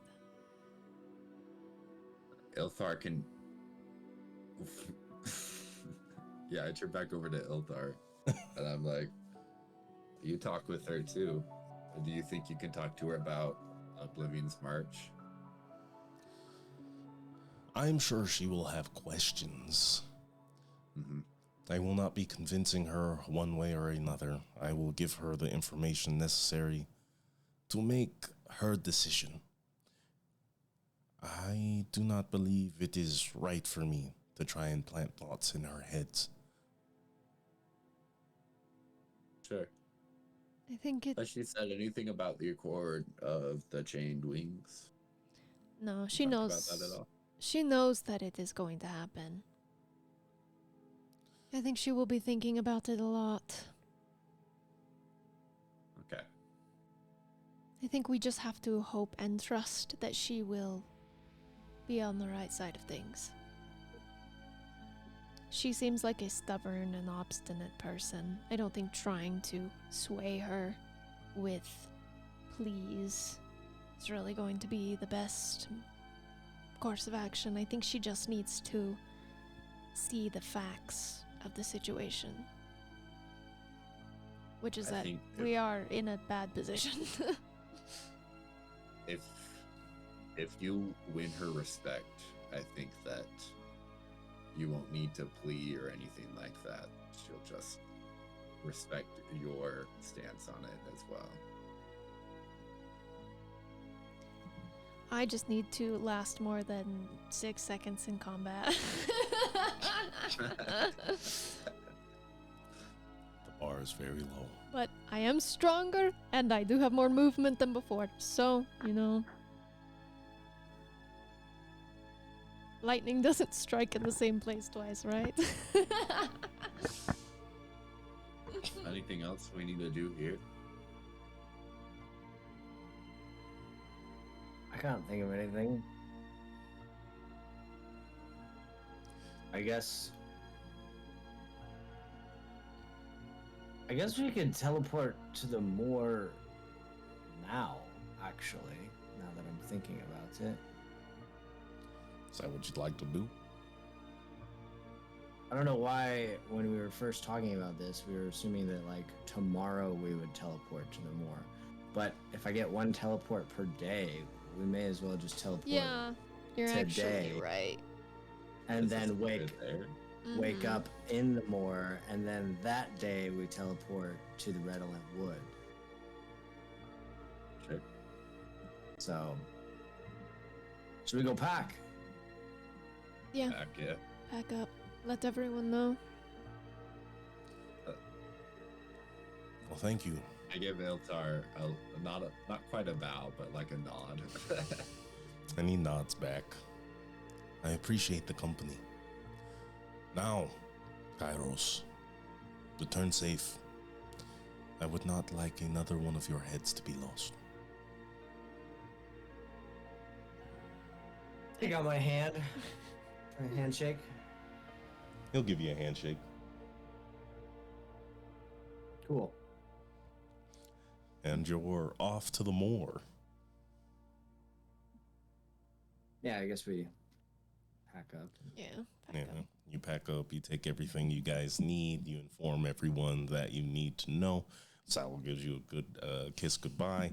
And the timepiece turns forward and then back, whisking you away in a spiral of chronology and forcing you to appear in the Moor of Dead Men, which seems to be surrounded by will-o-wisps. Flames, candles, lanterns coursing across the dreary swamp. A somewhat serene scene in this home of death. As you look around, you see many individuals.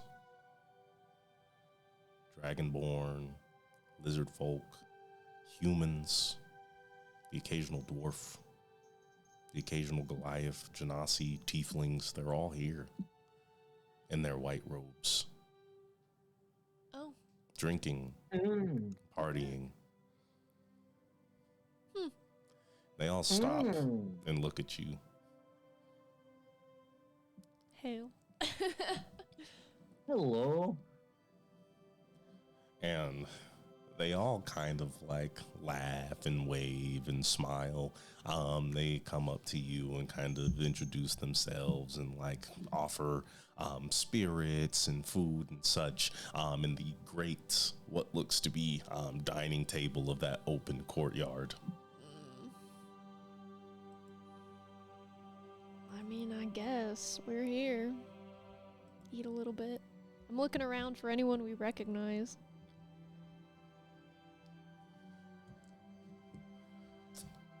These are the speakers, the messengers. Yes, these are the messengers of Tuhanum. Should we be worried that they're celebrating something? Not necessarily. No. Okay. They're kind of just celebratory. It seems like every time we've seen them, they've always been doing something. Let's see. Yeah, good. Real salt of the earth type of people. Yeah. Very true. I don't see anyone that you would know here. Okay. Lots of new faces. And Well- kind of sitting next to you, you have no idea how you didn't notice them before as they sort of lift up the blue mask that sits on their face and takes a sip. A shirtless man, very lean, kind of turns over. Long time since I've seen you guys. Oh. Emil. You remember. I do. I don't remember. Well, I guess that's good. So, what brings you to our lovely little, what would you call this? Shindig? Shebang? Celebration? Party? Many synonyms. We're going to speak with the speaker in the morning.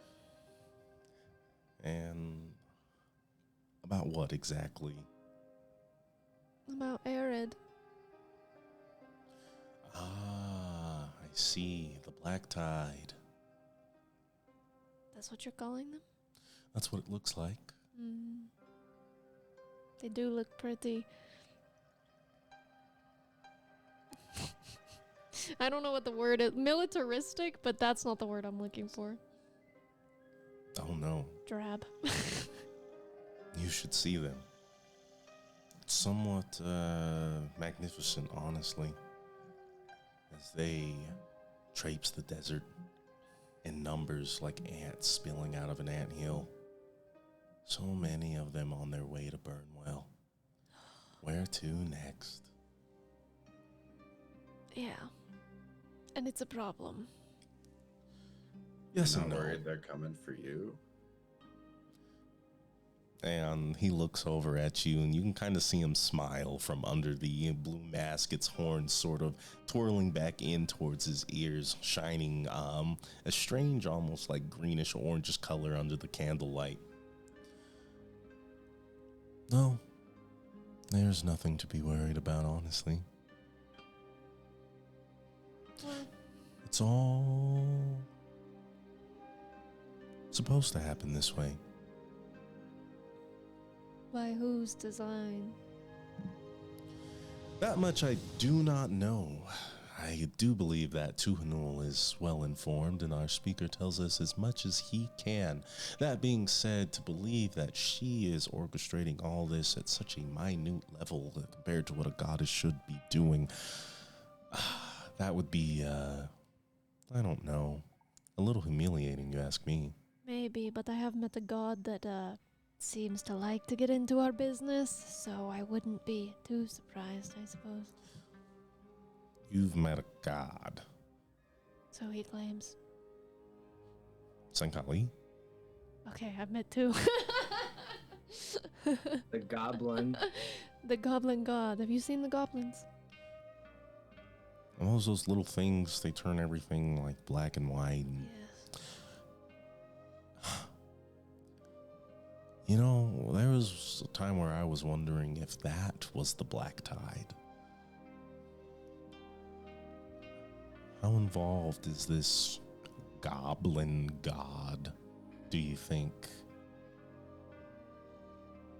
With us or this? With everything. Isn't it all connected?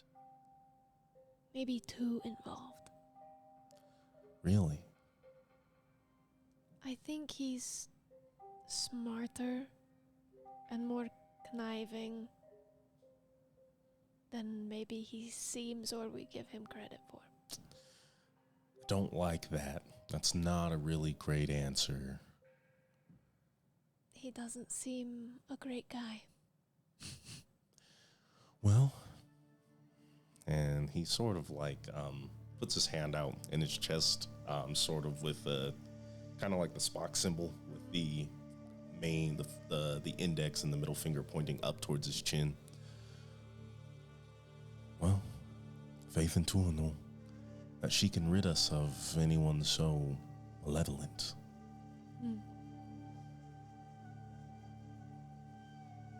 I hope that takes you where you want it to take you. I mean, look, all these people, everyone's so happy. Who would want to ruin that? Who wouldn't want to share this?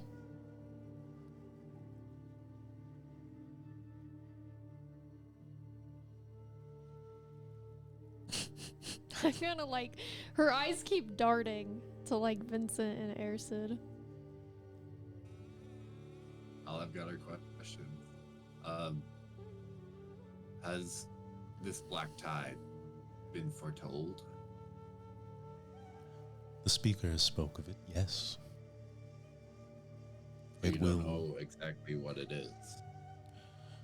The black tide will wash away the sins of Elbrin, fermenting the earth and allowing the sprouts of its true born fertile land, a harvest so great the world may never die again. Do you think Arid is going to be the ones that bring upon this? He kind of shrugs. Well, very solid prophecy. All the black armor suffocating the land, claiming to wash away the sin that is magic. Wait, but you guys don't have any issue with magic, though, right? No, not at all. We don't have an issue with much, really. I mean, giants, good thing they're not all so popular. They kind of keep to themselves these days. If you get in their way, they'll smash you, so we keep a wide berth.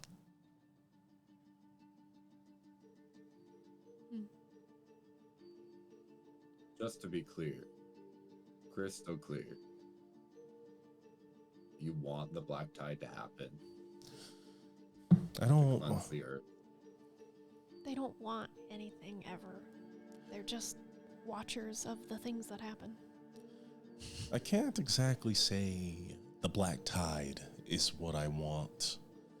What I want is the world in its original form. What I want is freedom for people to worship as they please, to live their lives untethered by the fear that what they may do may get them killed. Unfortunately, just like anything else, it sounds like things will get worse before they get better. And he takes a gulp of his ale. And I simply hope to survive to see what's on the other side.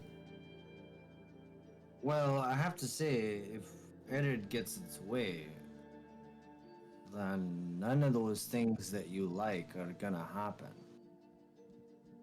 You will not be free to practice your religion if your religion has to do with dragons. So, what do you make of that? I understand the logic behind it all. But we're talking about faith here. That's all I really care about. Right, right. I get that. Yeah, we have a love-hate relationship with these guys, for sure. They just be saying shit. I truly hope that brings you peace. Yeah, I hope it works out for you somehow. Let's put it this way, friends. If it works out for me, it works out for all of us. Yeah, meanwhile, someone is going to be out there getting their hands actually dirty. So I hope that happens. I'll let you know when we're done. Fair enough. Maybe we're the black tide who washes away Arid and leaves a fertile land for you to worship in peace, versus Arid wiping you out and leaving an arid wasteland. A-R-I-D. Wasteland. Wait. Oh, isn't the Badlands arid enough? That's why we camp in the moor. That being said, if you are the black tide, well, I gotta say, could have fooled me. Prophecies have a funny way of working out like that, don't they? I would agree. While you're here, let me introduce you. Here, just follow me. And he gets up and starts wading through the people. And every once in a while, he kind of like disappears amongst all the robes, and he pops back up and waves at you guys and tells you, come on, let's go. And finally, you find yourself sort of at the outskirts. A few tents, a small tent, and a fire burning. And he kind of flips open one of the tent flaps. Hey, got some people that you should probably meet. They're pretty cool. And he kind of just waits, and he looks at you guys. Give me a second.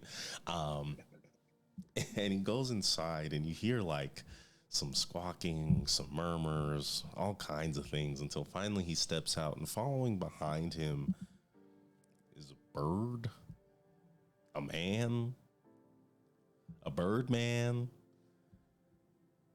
Looks somewhat like an owl. Their eyes large but focused in the night. Pure white feathers adorn their body, wings spreading from their back. Shirtless, hands more like talons, sort of like cloth pants cover the rest of their lower body. This is who? This is, I think they go by Kairos. Yes. Yes. See, I can remember things. I think you should be friends with them. Your thoughts are usually correct, Emil. At least from what I've seen.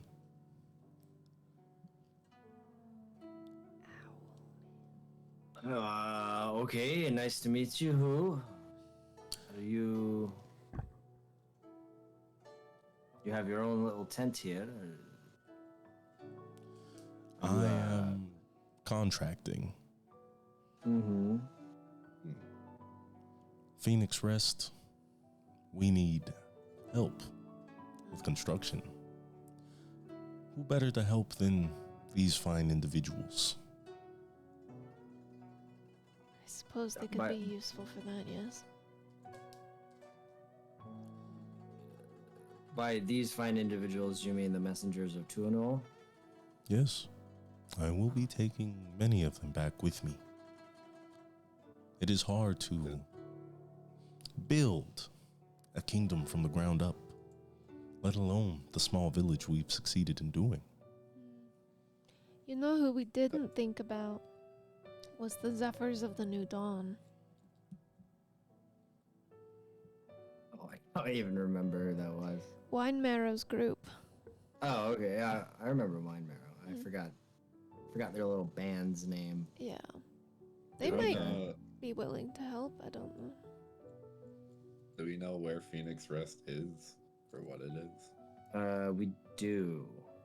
It is northeast of the Moor of Dead Men. Is it also Messengers of Tuanul, or is it some other group of people?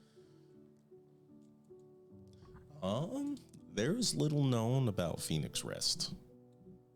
You know that it is a sort of opportunity from a couple of freelancers to try and establish some kind of normalcy in this world and give people a place to be themselves, protected from all the horrors of the world. You're building a kingdom? Have any of these messengers seemed interested in helping you? Indeed, they do. I believe many of them will be happy to help. They expect their goddess to rise, just like the phoenix. Okay, well that's a pleasant surprise that they're willing to do anything. So that's good. They love doing nothing. You gotta sometimes you gotta meet people where they're at, and if that's what they can offer as assistance, then that's good. They care. We have a favor to ask of the messengers, and it seems like you were able to convince them. Do you have any tips for talking to these guys? They seem strange to me. I don't quite understand them. Tips? I speak to everyone the same. I ask for their help, and it seems they are willing to offer it. And so for that I am grateful. The fact I am still here shows that they care much about this world and its people.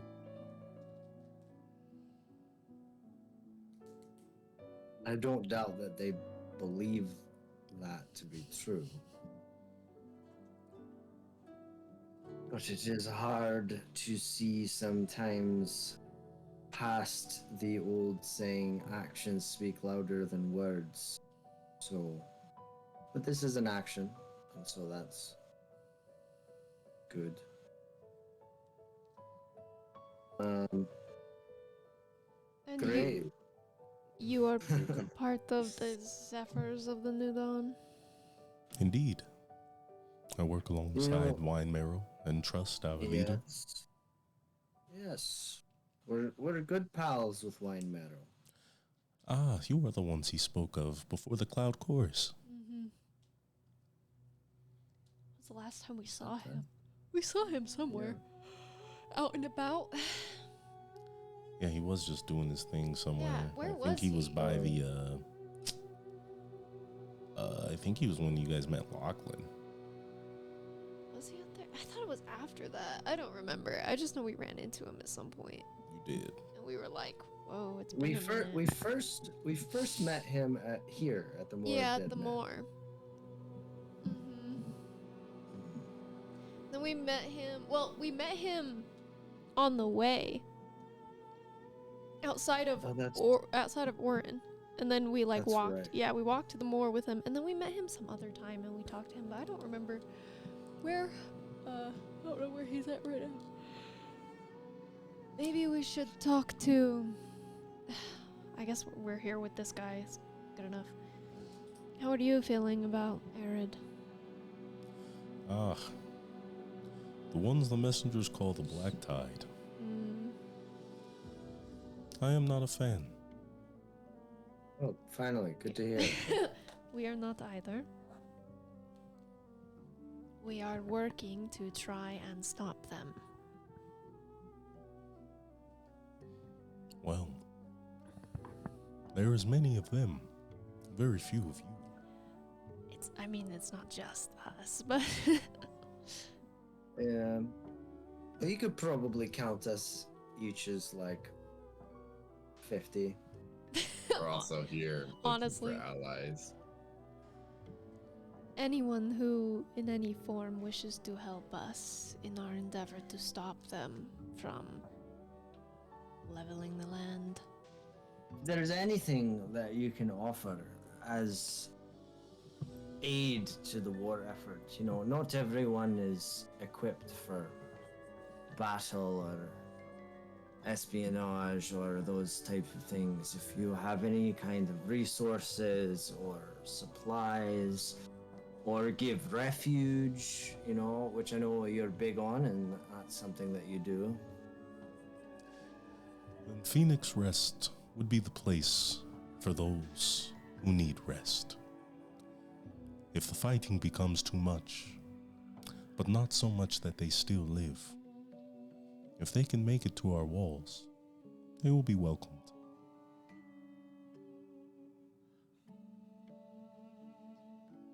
Okay. You guys good at building? Constructing? Sounds like you're interested in that. It seems we are doing well. We currently house over 100 people. There have been dwarves coming from Paikiwanua. They are helping in our build efforts as well. Good. I'm not sure how helpful beyond that they could really be.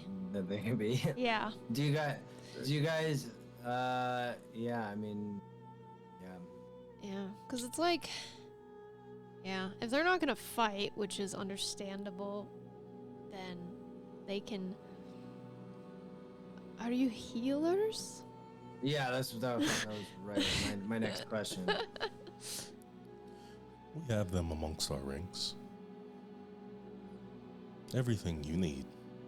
An artificer, a blacksmith, a healer,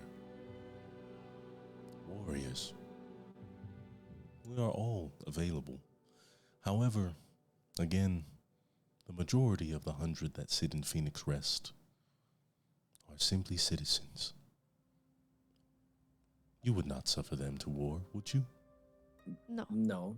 No. We're only looking for people who maybe are at the same level as us. He kind of looks you all up and down and smiles. His beak kind of spreads. I fear you will not find many. But I do believe trust may be an equivalent. Perhaps we should speak with him. You are free to join me. Go ahead. With wine marrow? You said speak with him. No, so were you talking about Trust. wine marrow? Their leader. Oh, Trust is a person? Yeah, oh, sorry. their leader, yeah. Their leader is named Trust. Oh, okay. Great, The yeah. leader of who? The Zephyrs of the New Dawn. Because, like, Ercid's right. When he's like, one of us is like 50, yeah, that's kind of real. Like, we're really that guy. So if we can find someone, like, if Trust is somewhat at our level or equivalent, like, that's super helpful. Are we just looking for Anua here, or are we expecting the speaker, the messengers, to be able to help us? I'm They only... don't seem that helpful. No, the messengers I was not expecting the themselves... messengers, yeah. Okay. No. So we just need to find Kanua here? Kanua and, yeah, I just want to speak with Kanua and the speaker himself. The messengers themselves are, like, wholly unhelpful when it comes to most things. They'll house you, they'll feed you, and they'll be, like, nice, but that's kind of where it ends. They're just dudes. Yeah. They're not, they don't fight, they don't really heal. Okay. Yeah. If we can talk to Trust... but I would say also that us as a benchmark is actually kind of high. Like, I feel like we would accept people. Well, yeah, I bet like wine marrow's level and, you know, slightly lower if I do. Yeah, like if we're talking strictly in terms of like actual like D&D level, what are we, level 13 right now? Like I'm thinking level like 5, 8 or 7. Yeah, 7 probably. Yeah. So if they have healers that are level 6, like, you know, compare in a way to in that kind of a metric, like that would half our level of strength would be fine or doable or good enough. Yeah. And one of my abilities is called Know Your Enemy, and one of the things I can learn is people's total levels or just their fighter levels. So if we wanted to just level check people, that's something that I could do. That's funny, going around just... I just have to, in fact, I spend 1 minute looking at Hoot. what level about are they? Who is level 10? See, that's great. Okay. Yeah, that's awesome. Nothing. Yeah, that's not nothing. Said Mr. And Who. what do you do, Mr. Who? What is your speciality? He smiles and he flaps his wings, and you feel a strong gust sort of push around all of you, and as it dissipates, it shakes the trees that surround this little grove. I carry the wind and everything it carries along with it. The wind? The wind. That's cool. The rain. The storm. If I am inclined. So if we were to fight, you would use magic. He nods. Okay. I will. How big is he? That's the word. He's about 6 foot. Can you carry someone when you fly? They would need to be light, though I have spells that can allow others to join me in the sky. Not incredibly strong. I think she's in her head, she's fighting herself. She's like, don't ask this guy to fight. You don't need to do it. Don't fight the bird, man. So you couldn't carry me, like, for example. And be effective? I do not believe so. Okay. All right. He's probably weak if he uses magic, so he's probably not, picking you up. Well, I have a question about our battle plans that maybe we can talk about later. I don't know. In regard? Does it, I guess it doesn't Yeah, matter that's if a good question. this character hears this or not, because we're trying to get help from them anyway, and he doesn't like Aaron. So Yeah. So I was thinking, we've got this idea to like create a distraction force from the west and the north and the south, while the infiltration comes in from the east. Knowing where the line is for this magical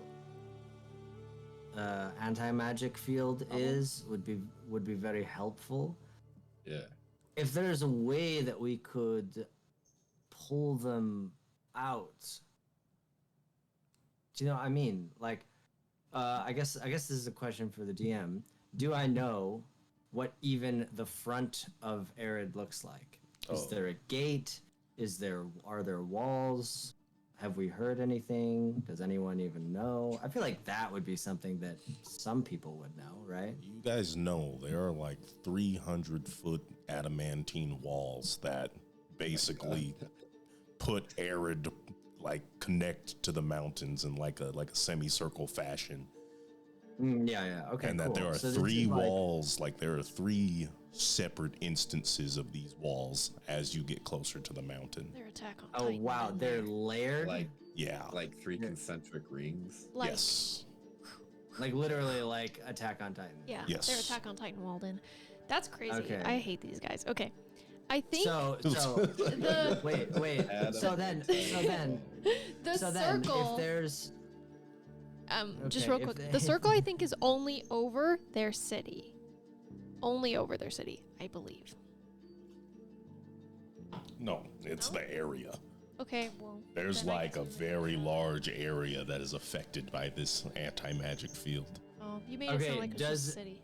No. does that area bleed past their like outermost walls? And by- if 100%. so- yeah, and so I guess now I'm getting very specific, which is something that we probably will have to find out through some type of reconnaissance.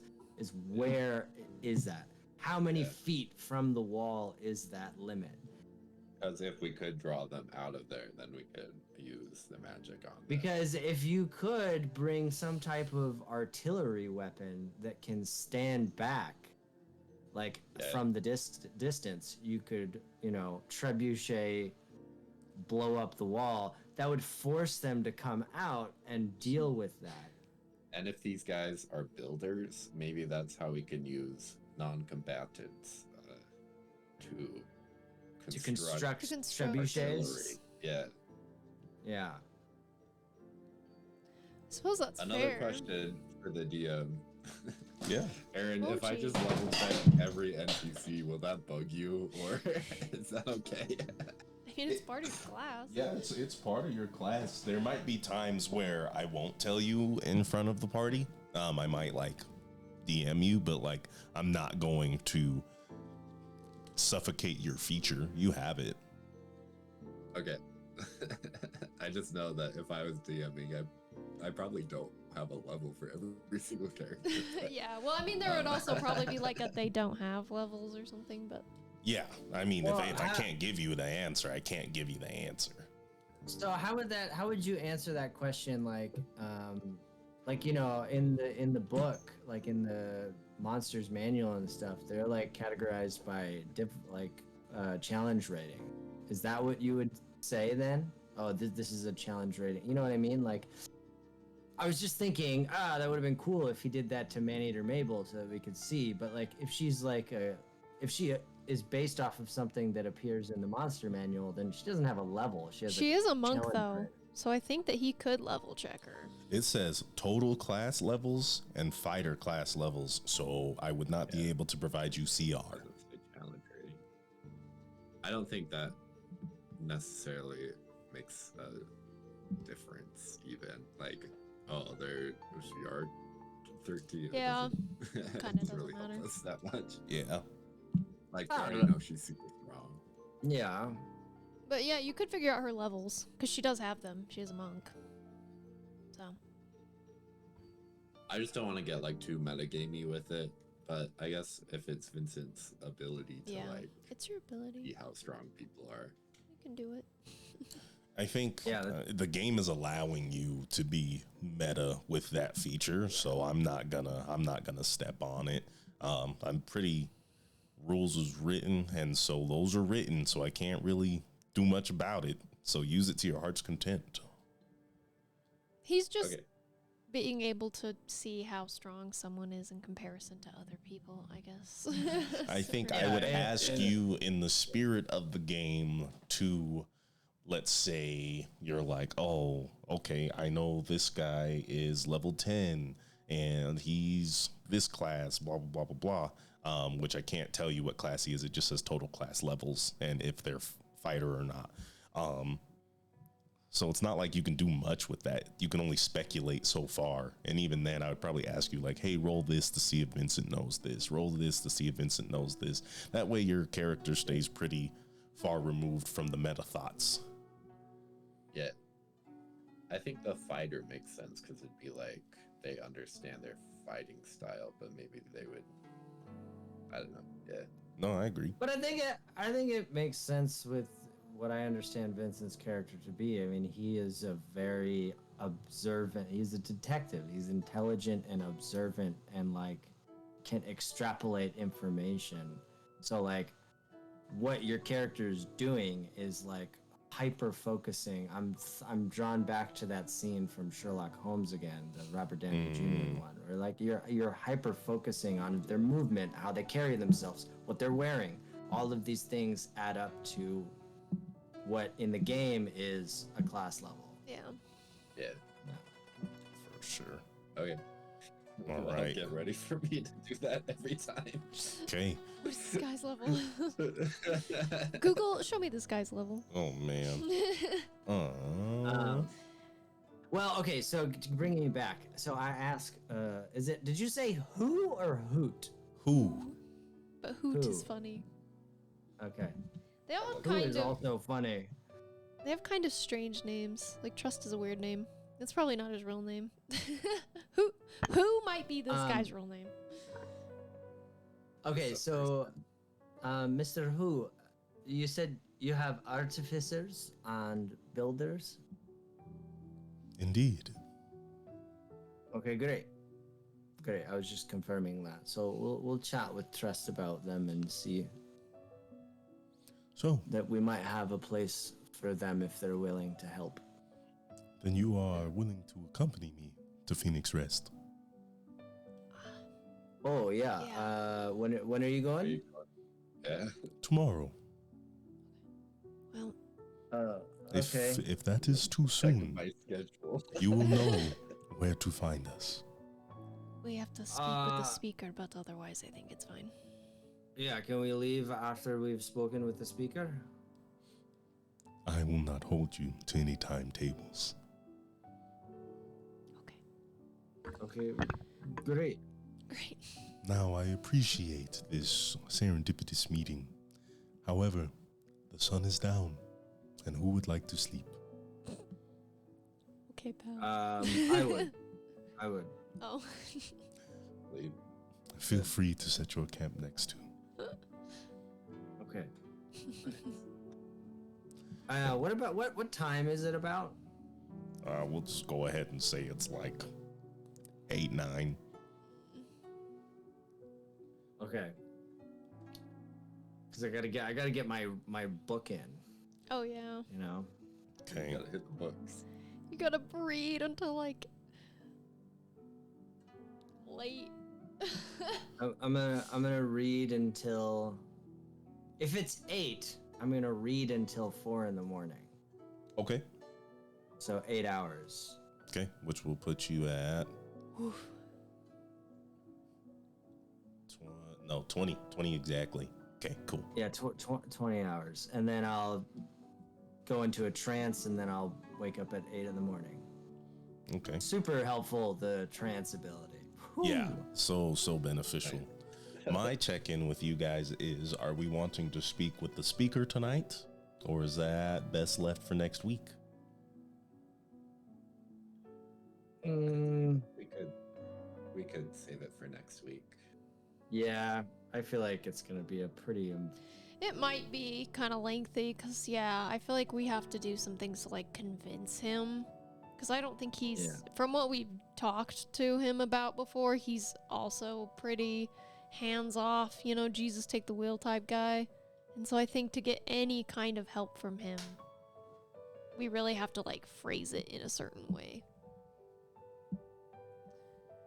Then, with that, as the party sets up camp next to the party of the messengers, and most doze off to sleep, Ersid, and a glass of vodka with his book, reads deep into the night. And we'll see you guys next week. Thanks for playing, everyone.